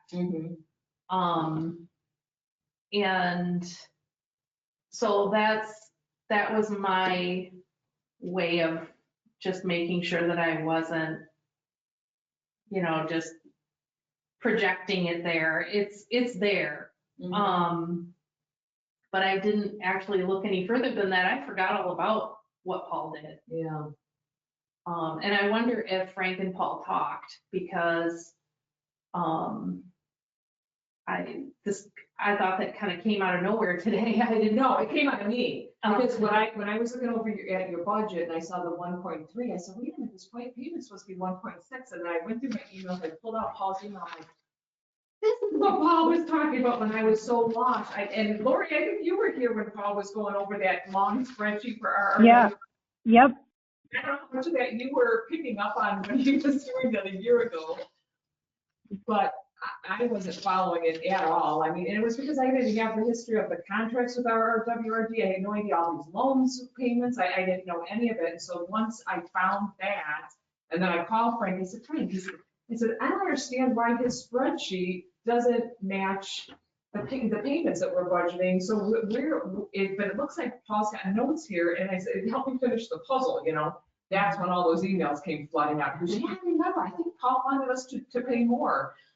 So it was me. That's from. Well, I was trying to, again, I want to budget not just year by year, but year by year, knowing what all these other obligations are, so we make sure we do it the best we can do it. absolutely. And Paul is the reason why we were in really good shape until we figured out that we had to pay that cash We had paid a bunch of cash in the beginning. Actually, one year we paid $1 million in cash, and that eliminated so much debt. Yeah, Obviously more than $1 million. right. And it got us to a really good place, and then we realized that flaw in the contract about the properties that weren't going to be developed, and that we would just, at the end of this term, have to just give them the money. That was really hard to take. But I mean, I am 100% on board. If we can find any more than the 1.3, we should do it. I could see where Chad was coming from though. And just knowing our history with the DCEO, I guess I need to know more about what that looks like. Yeah, so Chad chimed in this email string today and said, you know, the reason to stay at 1.3 is because we want to make sure we have that 300,000 to do the match for this big grant if we get it. Otherwise it's a waste. Yeah, because if we get the grant, we can't come up with it. So it's really going into the reserves of O&M and saying, where are we? And then Paul, also in his big long spreadsheet, which I have here somewhere, somebody had, I guess the village had paid for a study and they said you would have to raise water rates by this much in order to make all your payments and so forth. And so some years we opted not to raise water rates.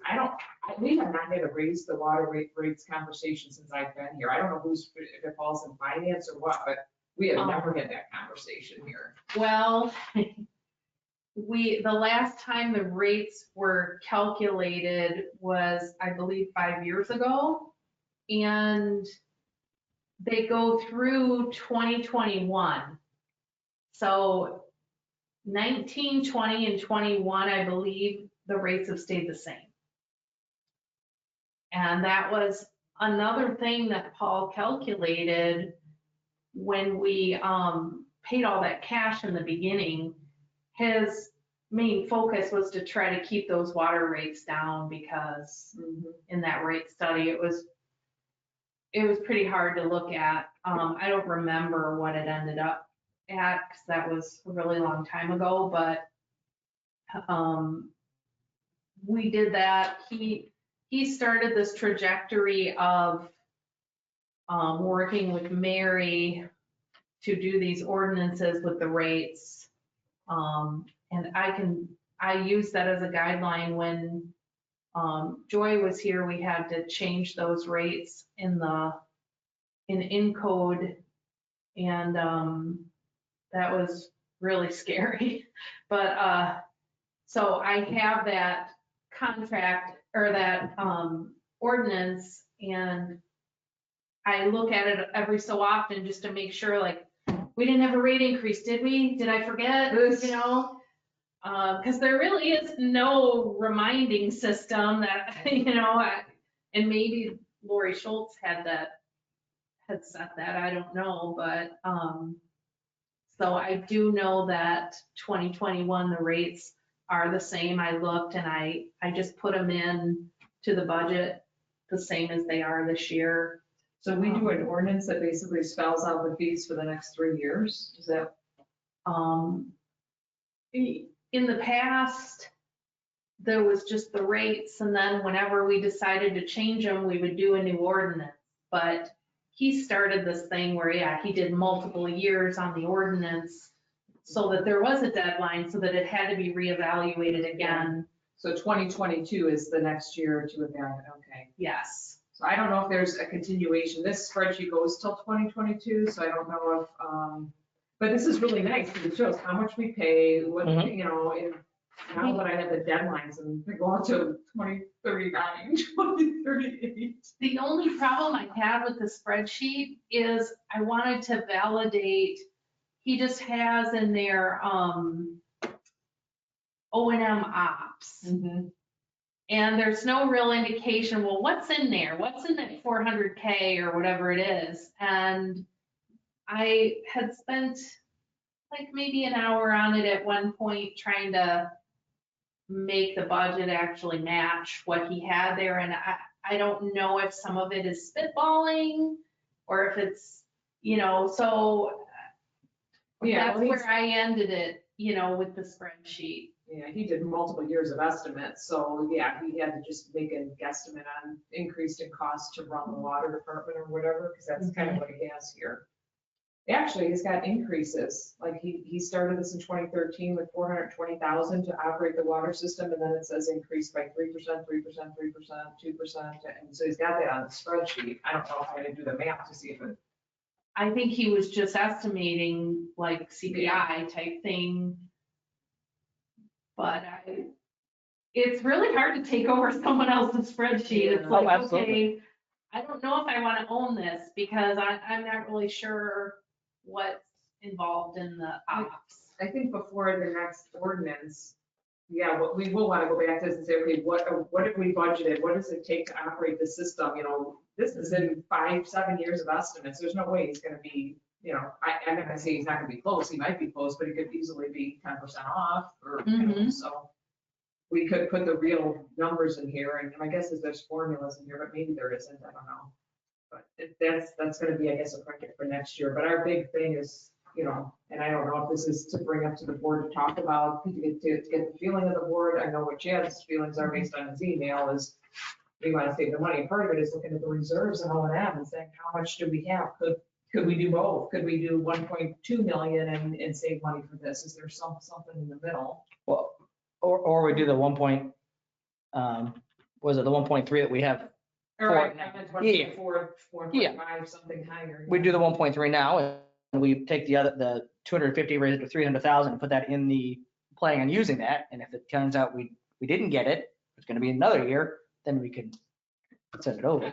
I suggested that, what if we go with the 1.3 and then we make some really big principal payments in the future?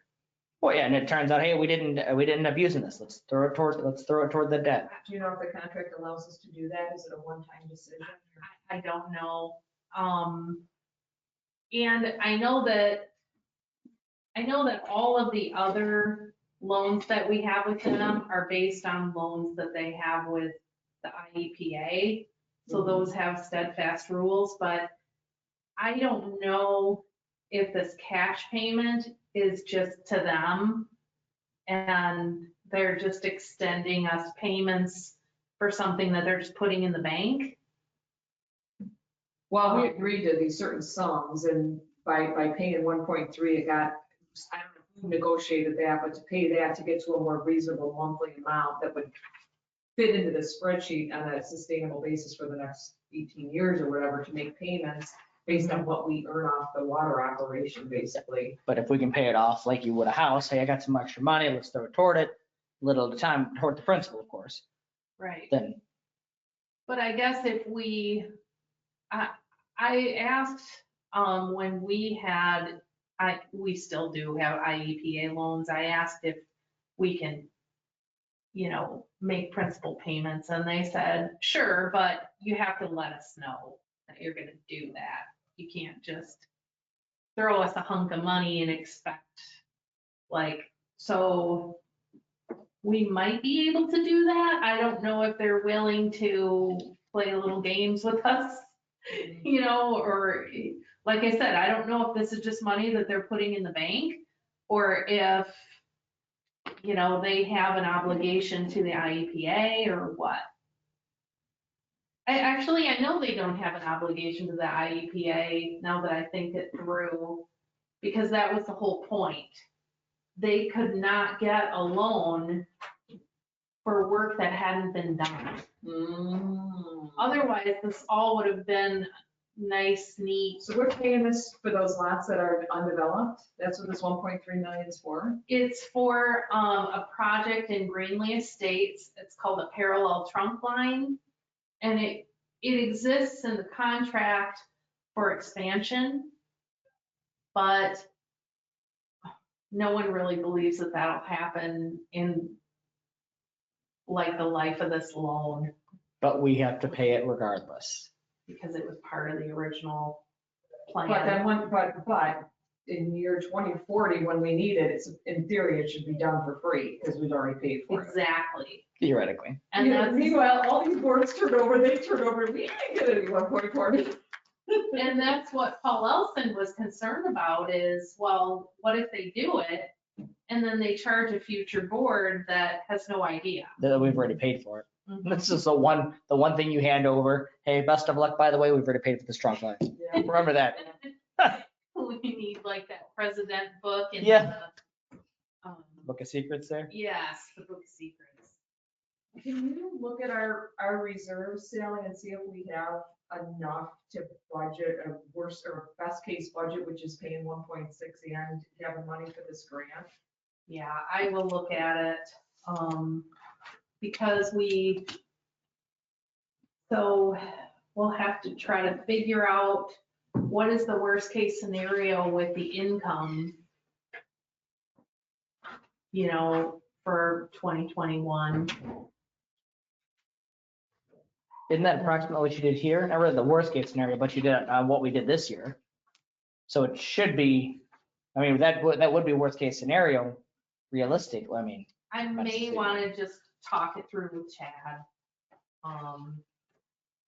like water fees. Now, I did notice that one on the water hookup fee.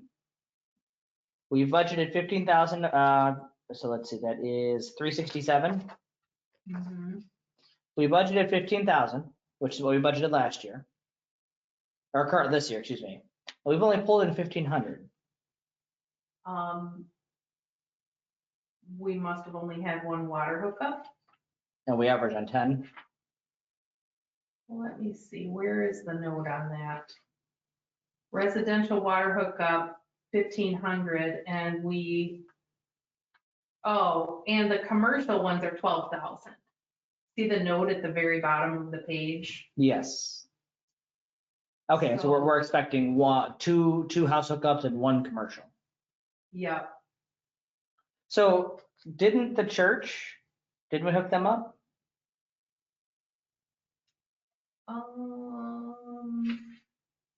No, because that had that whole loop. Wasn't that its own thing? Isn't that what all the controversy was about? Yeah. That end or whatever they call it. That I didn't understand. Yeah, if it doesn't cycle through, it's got all the dead water at the end and the pressure. But aren't you still, isn't that the whole thing, is you're literally hooking them up to the water? So regardless if it was a dead end or it circled through, didn't we still hook them up? Now, that might be a Chad question, but I would assume that there would be an extra 12,000 that we made this year then. That's I kind feel of, like I know the answer to that and I'm forgetting. as a commercial sewer hookup, oh, that's what you're guessing here. So I guess the next question, we've done this for 2 hours now. We've done quite a lot. Where do we want to end up here? What do we need to finalize this budget? We got some questions I need answering. So we're gonna need to meet at least one more time. If we could do this in 2 meetings, Jeremy, that'd be awesome. I'll be super impressed.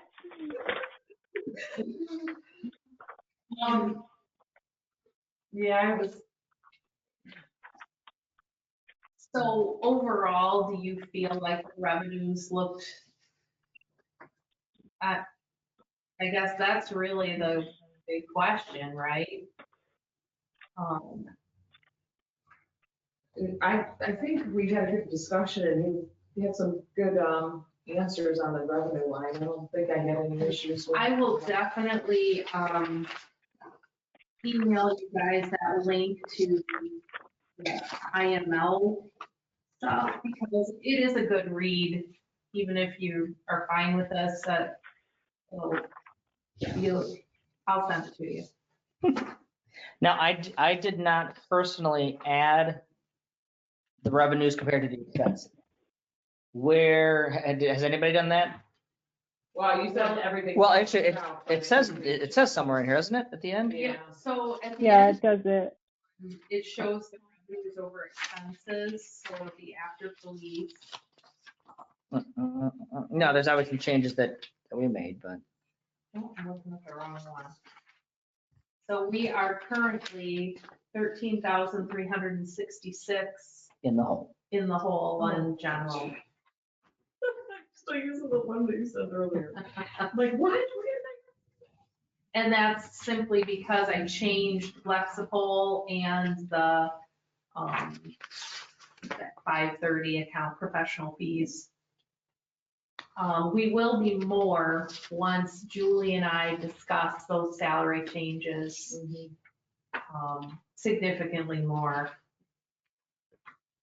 Okay, so we either need to find some more money or we need to spend a little less. Well, and the other thing I know, Sally, that with this whole salary thing, we're gonna be having to talk about that, I'm thinking at the board level, because, I think you had a kind of an agreed upon deal, so, as far as your increase for this year, and, we had talked, about, yours was kind of already in the bag. Kelly, we negotiated with her upfront just last year, so, and I know she's done a lot, and just hear me out. No, Yeah, and then with police, I mean, I spent a ton of time looking through comparative studies, and I was just reading the paper the other day about the Winnebago County Sheriff Department and them getting their raises negotiated and only paying 15% for insurance. It was the first time I could get an insurance comparison on that as well. So we spent a ton of time on that, and just the fact that Jeff can't hire anybody.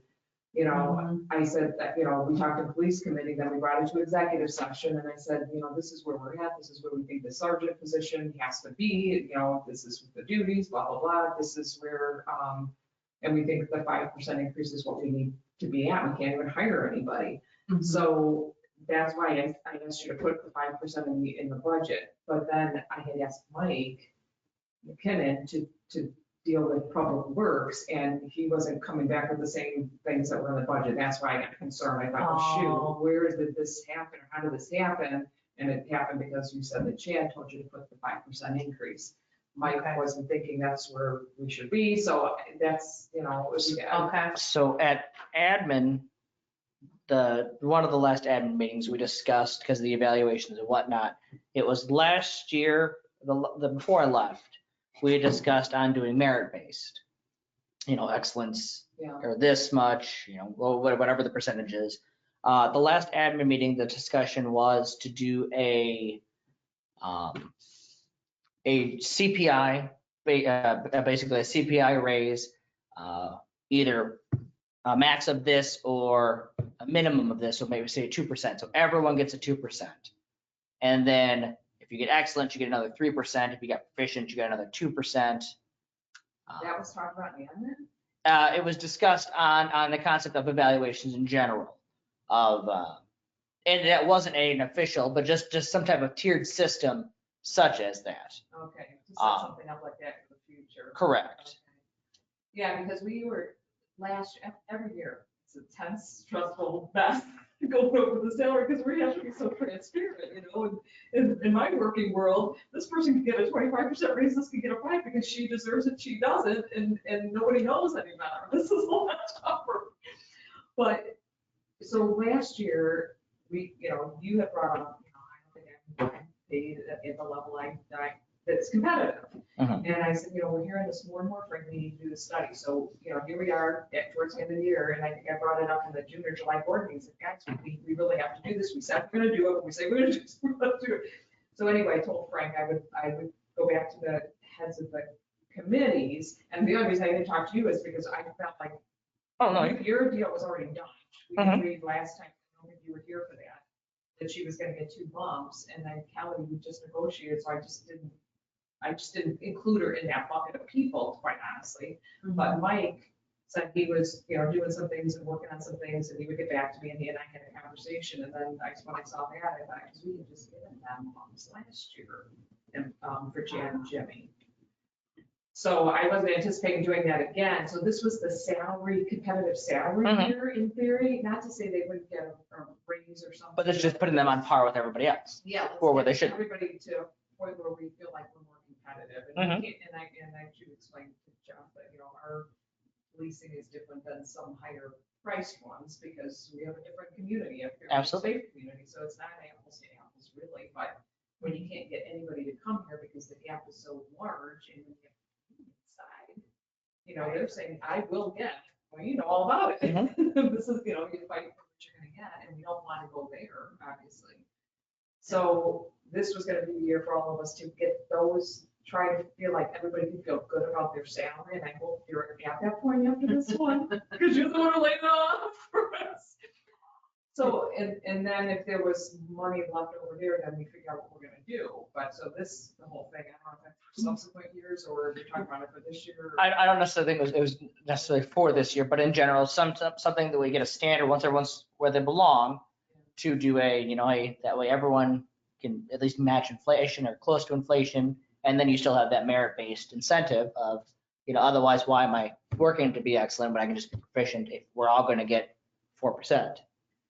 And getting an inflation raise is not something that's common across the industry, I don't think either, but.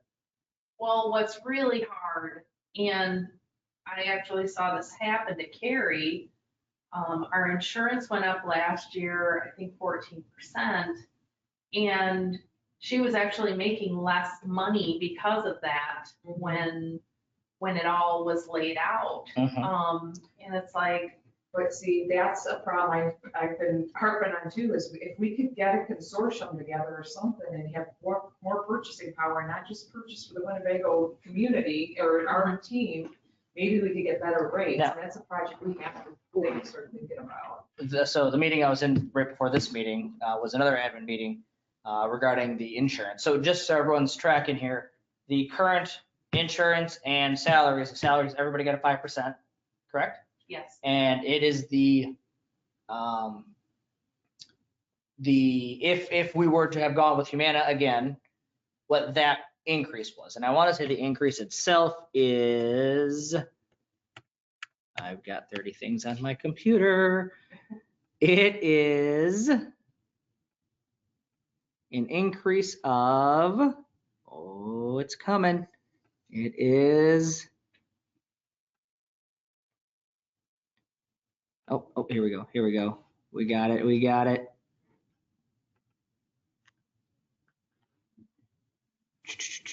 Renewal is the word I was looking for, of 14%. Okay, so it's an increase of 14%. So we met with Michelle Kimes, who does all the insurance, and we have a bunch of plans that are, all but one are less expensive than a 14% increase. Some are actually less than we're currently spending. Currently, some are an increase, but it's only like 5%. The issue is they had conducted a survey and only 7 people had responded to the survey regarding, are you to go to Mercy, Swedes, or OSF? So tomorrow, Frank is sending out to all the staff, who do you use? Because if we can eliminate one of them, it's gonna be a lot cheaper. Yeah. But if we're all evenly spread, then, we have to offer all 3 of them. So who do you use, and would you be willing to go to option 2 or 3, OSF, Swedes, and Mercy? Would you be willing to go to one of the other 2 to save money? And so if people were willing to move and we could eliminate one of them, we can go into one of those options, like this plan right here, which is only for Swedes and OSF.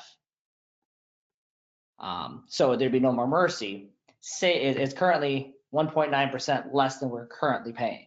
Just by eliminating that one provider. Correct. Yeah, I mean, that's where we're at. I mean. No, but the people who did respond, 4 people said they use Mercy. Of the 4 of the 7. So the question is, though, are those 4 willing to change? And it doesn't matter what the names are, but if those people in general are willing to change, then we can offer They things like that. understood the whole story. I mean, do they understand the difference? I mean, do they understand why they're being asked the question, I guess, is my question. It should be in the email tomorrow. Okay. But the long story short there, it includes a 14% increase in insurance in this current expenditures. And I will say, and I don't mean to be unsympathetic, but that is happening across everywhere, is people are taking pay cuts because they're a bigger amount of their money is going to insurance. And that's why companies are getting so much more creative doing things like having the biometric screening and all these other things that we're going to have to talk about at some point, just to, get our costs down in that area. We can't just see these escalations and there's no way we can pay salary increases to that same rate. Well, and so the goal is that people would be willing to change. I mean, theoretically, we could change insurance until just tell people, well, no, Mercy's no longer an option, but you don't want to do that. Right. So if people are willing to change and, or, they're willing to, hey, I know it's going to cost more, but I'm willing to take that so I can have all three options. How much time do we have to make a decision on that? So the email going out tomorrow asks if people can make a decision by Friday, if they're willing, who do they currently use? Or their top, rank them. And then if you're willing to go with one of the others, next Monday, we have another admin meeting based off the information, so we can choose the insurance, and then that will go to the approval at the board meeting the following. Okay. So as of right now, is the 14% increase in the budget numbers? Yes. Okay. Yes. And So can I ask, Numbers. a question? So it's not just the employees that are paying more. The village pays a portion of this, correct? correct. Currently, we pay 80% of the premium. The village pays 80% of the premium. Well, and I guess Now what I struggle with is while it would be nice to keep everyone happy and if they're not willing to change to keep all three, I go back to, is that the best use of, our funds, of the funds of the resident and of the village, when we can save? That discussion is Sorry, going go to happen Monday, based Okay. off of the information that we receive. So if everyone is willing to change but one, then maybe we go, you know what, we'll pay 80% of this, which is a total of, say, $700. So we'll pay $700. If you wanted this expensive one, that's cool, you're going to pay the rest. Now, I'm by no means saying that's what we're doing, but that discussion itself will take place next Monday based off of the information that we receive from this email. Okay. But Yeah, yes, correct. Yeah, just so people, oh, well, we want this one, and we're just paying more money. I completely understand. Yeah, I just want to, I think we have to, it's a difficult balance to balance keeping the employees happy and, being responsible with the funds. So. Yeah, I agree. I think we can't keep paying these kind of increases, so it's going to have to be give and take. But I think Frank always likes to have a more cooperative type, more management style, like let's get input and make sure we're not going to offend anyone or totally shut someone out or. And like I said, we're going to offer like 6 different options, depending on how the survey comes out. And you can choose, you want the higher deductible, you want the, all sorts of great things, but it really depends on how this turns out. If people aren't willing to switch, we have to offer 3. Then. And I agree with Julie that they need to be told that the reason we're asking is the rates are increasing, more than what any potential salary increase would be. So, does that change their answer if they're going to take a cut in pay? I think if you don't disclose that and they don't understand why the question's being asked, of course they're going to say no. I'm going to say no. I'm going to be like, no, I like my doctor. I don't want to change. But if you told me, hey, you're going to make less money. we're going to give you a 4% pay increase, but your insurance is going up 14%. So guess what? Really you're taking a cut. I may rethink that. I might be like, you know what?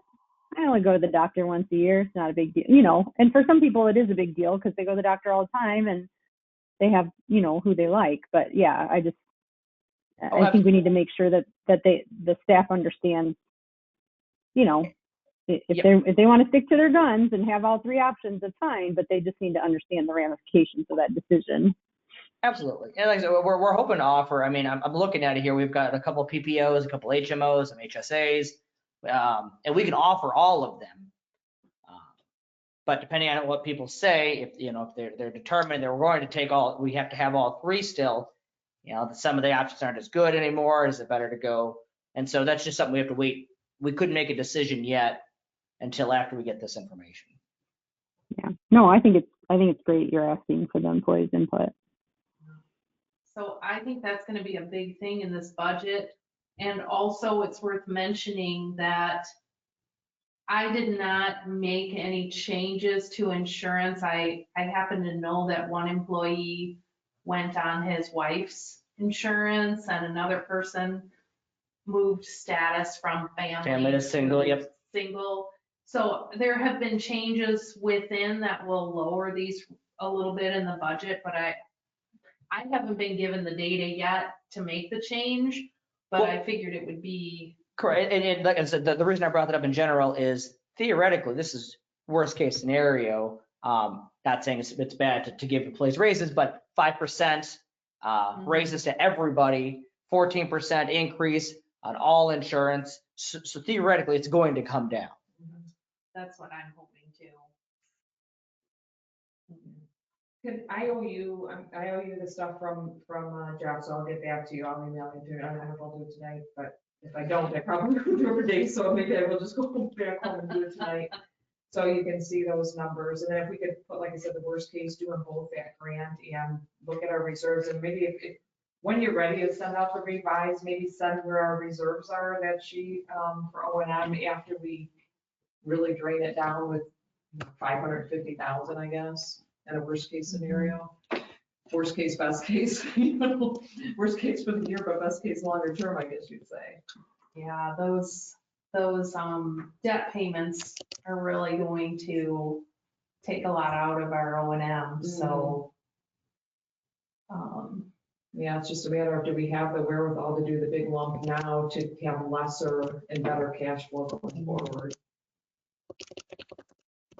Since we haven't done a strategic planning meeting, that maybe the better cash flow in future years is better because we'll have a plan to put the money to work. There you go. So when would we like to meet again? That's gonna be Sally's call more than the rest of us, but she's got most of the work to do to make the adjustments. Well, we're looking at December for sure. That would be a good time. I think it's too much paper here. I hate when this happens. So, And we don't talk about this now, but what are our next goals at this next meeting? What do we want to be able to walk away with? Well, it's going to be a balanced budget, 2 meetings. That's what you said, Jeremy. I love it. I love it. We might be ordering a pizza. Once you do this worst case scenario budget, it's gonna be very telling on what we have to kind of come to a recommendation on for the bigger board discussion. When is the next board meeting? The 14th. 14. Would we be able to get together before then or no? That's what I was gonna say. We probably should have a regular meeting and then just Well, highlight the changes that we have to the budget. so we normally have our regular meeting. Obviously, it's right before the board meeting. But most of that time is taken up by the usual finance things, credit card, reconciliation. So do we want to have another special budget meeting before,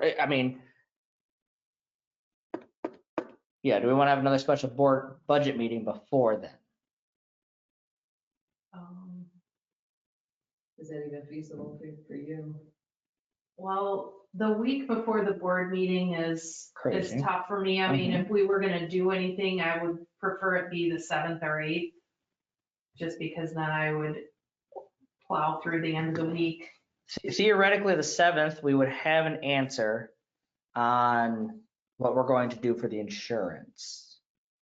Now, not necessarily which plan everyone picked, but we would know where we're gonna be. Do you know, was there a mention whether they'll have an open enrollment provided by Coyle Kiley or? Well, it would have to, because if we switch insurance providers, you have to have a. I meant an event like that people would come to and learn about. Oh, so we can ask to have one. I believe that we were going to show, hey, this is how much it would cost if you're single, if you're married, or, with dependents or whatnot. And, because you can see on there the deductibles and the co-pays or no co-pays, the high deductible, this is the benefit of that Mhm. kind of thing. But I don't see why we couldn't ask to have a speaker. Or, yeah, I don't know with COVID, how many people can we have in a room? I have at least 22, 23, including me every day. So, and we're definitely a lot closer than we're now. I was gonna ask you, because I don't have any children in school. I didn't really know how it was going at Winnebago, if you guys were there every day. We are there every day. I think we are going to, I mean, we can talk about this afterwards, but I think we're going to continue to stay the course until it's no longer feasible. That's a straight me guess, though. It's not coming from the district.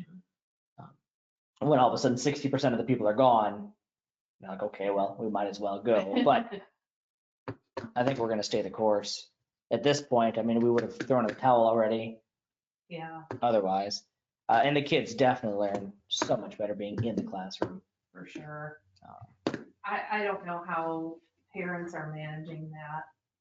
So that's a whole nother, yeah. I'm glad I don't have really little ones, or I don't know how I do it. All right.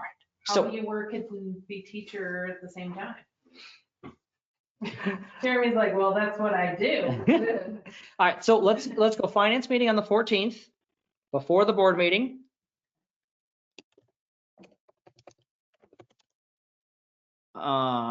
Is there a certain, do we want to do 17:30? How's that work for you, Lori? That works for me. Okay. And so that'll be our regular one, and we'll go through all the fun, exciting reconciliations and such. Will we say? I was just remembering the December meeting. I'm going to have the tax levy ready for Mary. I'll have to work on that this week. Okay, sorry. That's fine. What about the 21st for our next budget meeting? Is that going to be too late? That's in what, 1, 2, 3 weeks from now? Oh, I thought we were talking about 7. We're not talking This- about the 7? So the 7th is admin and then public works. So if we're going to do it, it would have to be at like 1900, What time is Public Works? 17. I never get notified of those anymore. It's always the week prior to the board meeting, and they like 5. Mike likes 5. And since I have no sports, I don't care. I can do 5. And police is Wednesday. Police is, I believe it's like 2 days from now, I believe, right? Wait, what day is today's the 30th. 30th. Oh, I did see there was an email sent out for the agenda at one point. 4 days? Mhm. Wednesday the 2nd? I have to look at the actual day.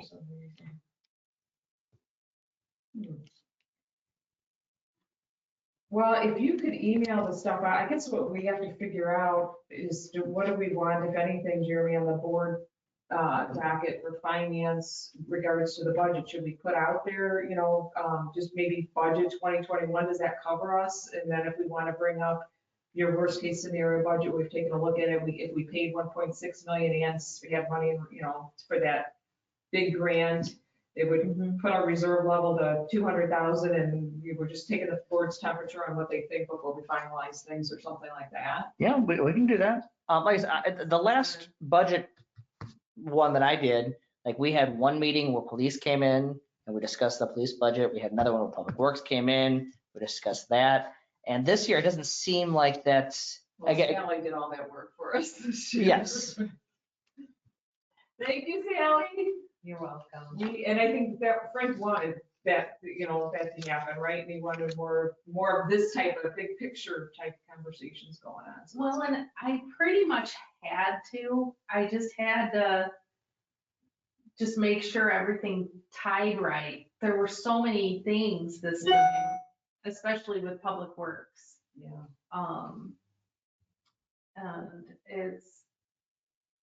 And I can't believe I missed that in police. I swear I looked at everything 100 times, but You missed what? that 0 line item for, it was the Oh. 15,000. Shame So on you. How did that happen? What if we met, what if You were just seeing if we were paying attention. That's what you were doing. what if we met on Wednesday, the 16th That would give us time to finalize the insurance stuff. That would give us time to get the board's opinion on the reserves. And then we could finish that meeting up. I mean, really, at that point, depending on how those two things go, we would just have to cut a couple things to balance the budget and then call it a day. I have a 3:45 appointment, but. How about Thursday the 17th? I can't do the 17th. How about Friday the 18th? I could do the 16th after 5 o'clock. So if we did 5:30, I could do that. 16th at 5:30? Sure. Okay. And like, and unless there's something big I'm missing or things just crumble, I think we really could finish this thing up on the 16th. Well, we've got salary discussion stuff too, which, But even if we leave it at the 5, if we can balance it with a 5% for everybody, I don't think that's gonna happen. We got too much else going in there. Because we've got the police adjustments to do, the 15.5, the other salaries there, and whatever else we adjusted. Well, unless we drop the healthcare, but no. well, I mean, the other side of that too, because that was the other discussion is I personally liked the evaluations done at the end of the year because then we would know they have to be due by October. So we would know exactly who's getting what raises for our budget. But I guess it was easier to do it based off of your anniversary instead. That's what was the decision was. Oh, I didn't even remember that. Um, So everybody's doing a review based on when they were hired? Correct. So then for example, if you got hired in July, boom, you've got it. And now when it comes to the budget next year, we know you're getting the 4%. It's 6 months from now, but we know that that's coming, which I suppose it's a 6 one way, half dozen the other, but Well, that's weird. So I'll get my review in July, but I won't get my raise until January. So Sally was hired in November, if I remember right, we get the review and she'll get her raise right away. But somebody that was hired in February would wait a year for their review, their raise. yes. But I guess they know what was coming next year. I liked it all at the end of the year personally, but that was, Or are we budgeting it?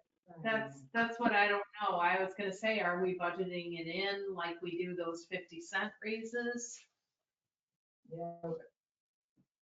I didn't see Sally Huggins spreadsheets this year, so I don't know, where she started from to get to the salary number she's got, but. so we could work on that part in general, but figuring those things out, I really think we could probably get it done on the 16th. We're very, very close. We can try. Is everybody, we can try to meet in person again? Will that work for everybody? Lori, it's up to you. Yeah, I'll see how things are going by then. Absolutely, absolutely. So I'm gonna put that in my calendar here. We said it was finance. Yes, 14th and 16th, right? And if, yeah. yeah. And if there's nothing else that we need to discuss tonight, this parent has to now go be a math teacher. So before the students need to go to bed. So I don't think there's anything else. Does anybody have anything else? Let me look at the fancy agenda thing. Any new business? Do we need to go to executive session? No, we plan out our next meeting. Can I get a motion to adjourn? so moved. All right, and we have a second. And that is it. The meeting is concluded at 8:02 p.m. Thanks, Lori. Thank you, everybody. Thank you, guys. Talk to you soon. Take care. Bye. Bye. How do you stop recording this new? I gotta, it's just, you can still hear Jeff back there. That's a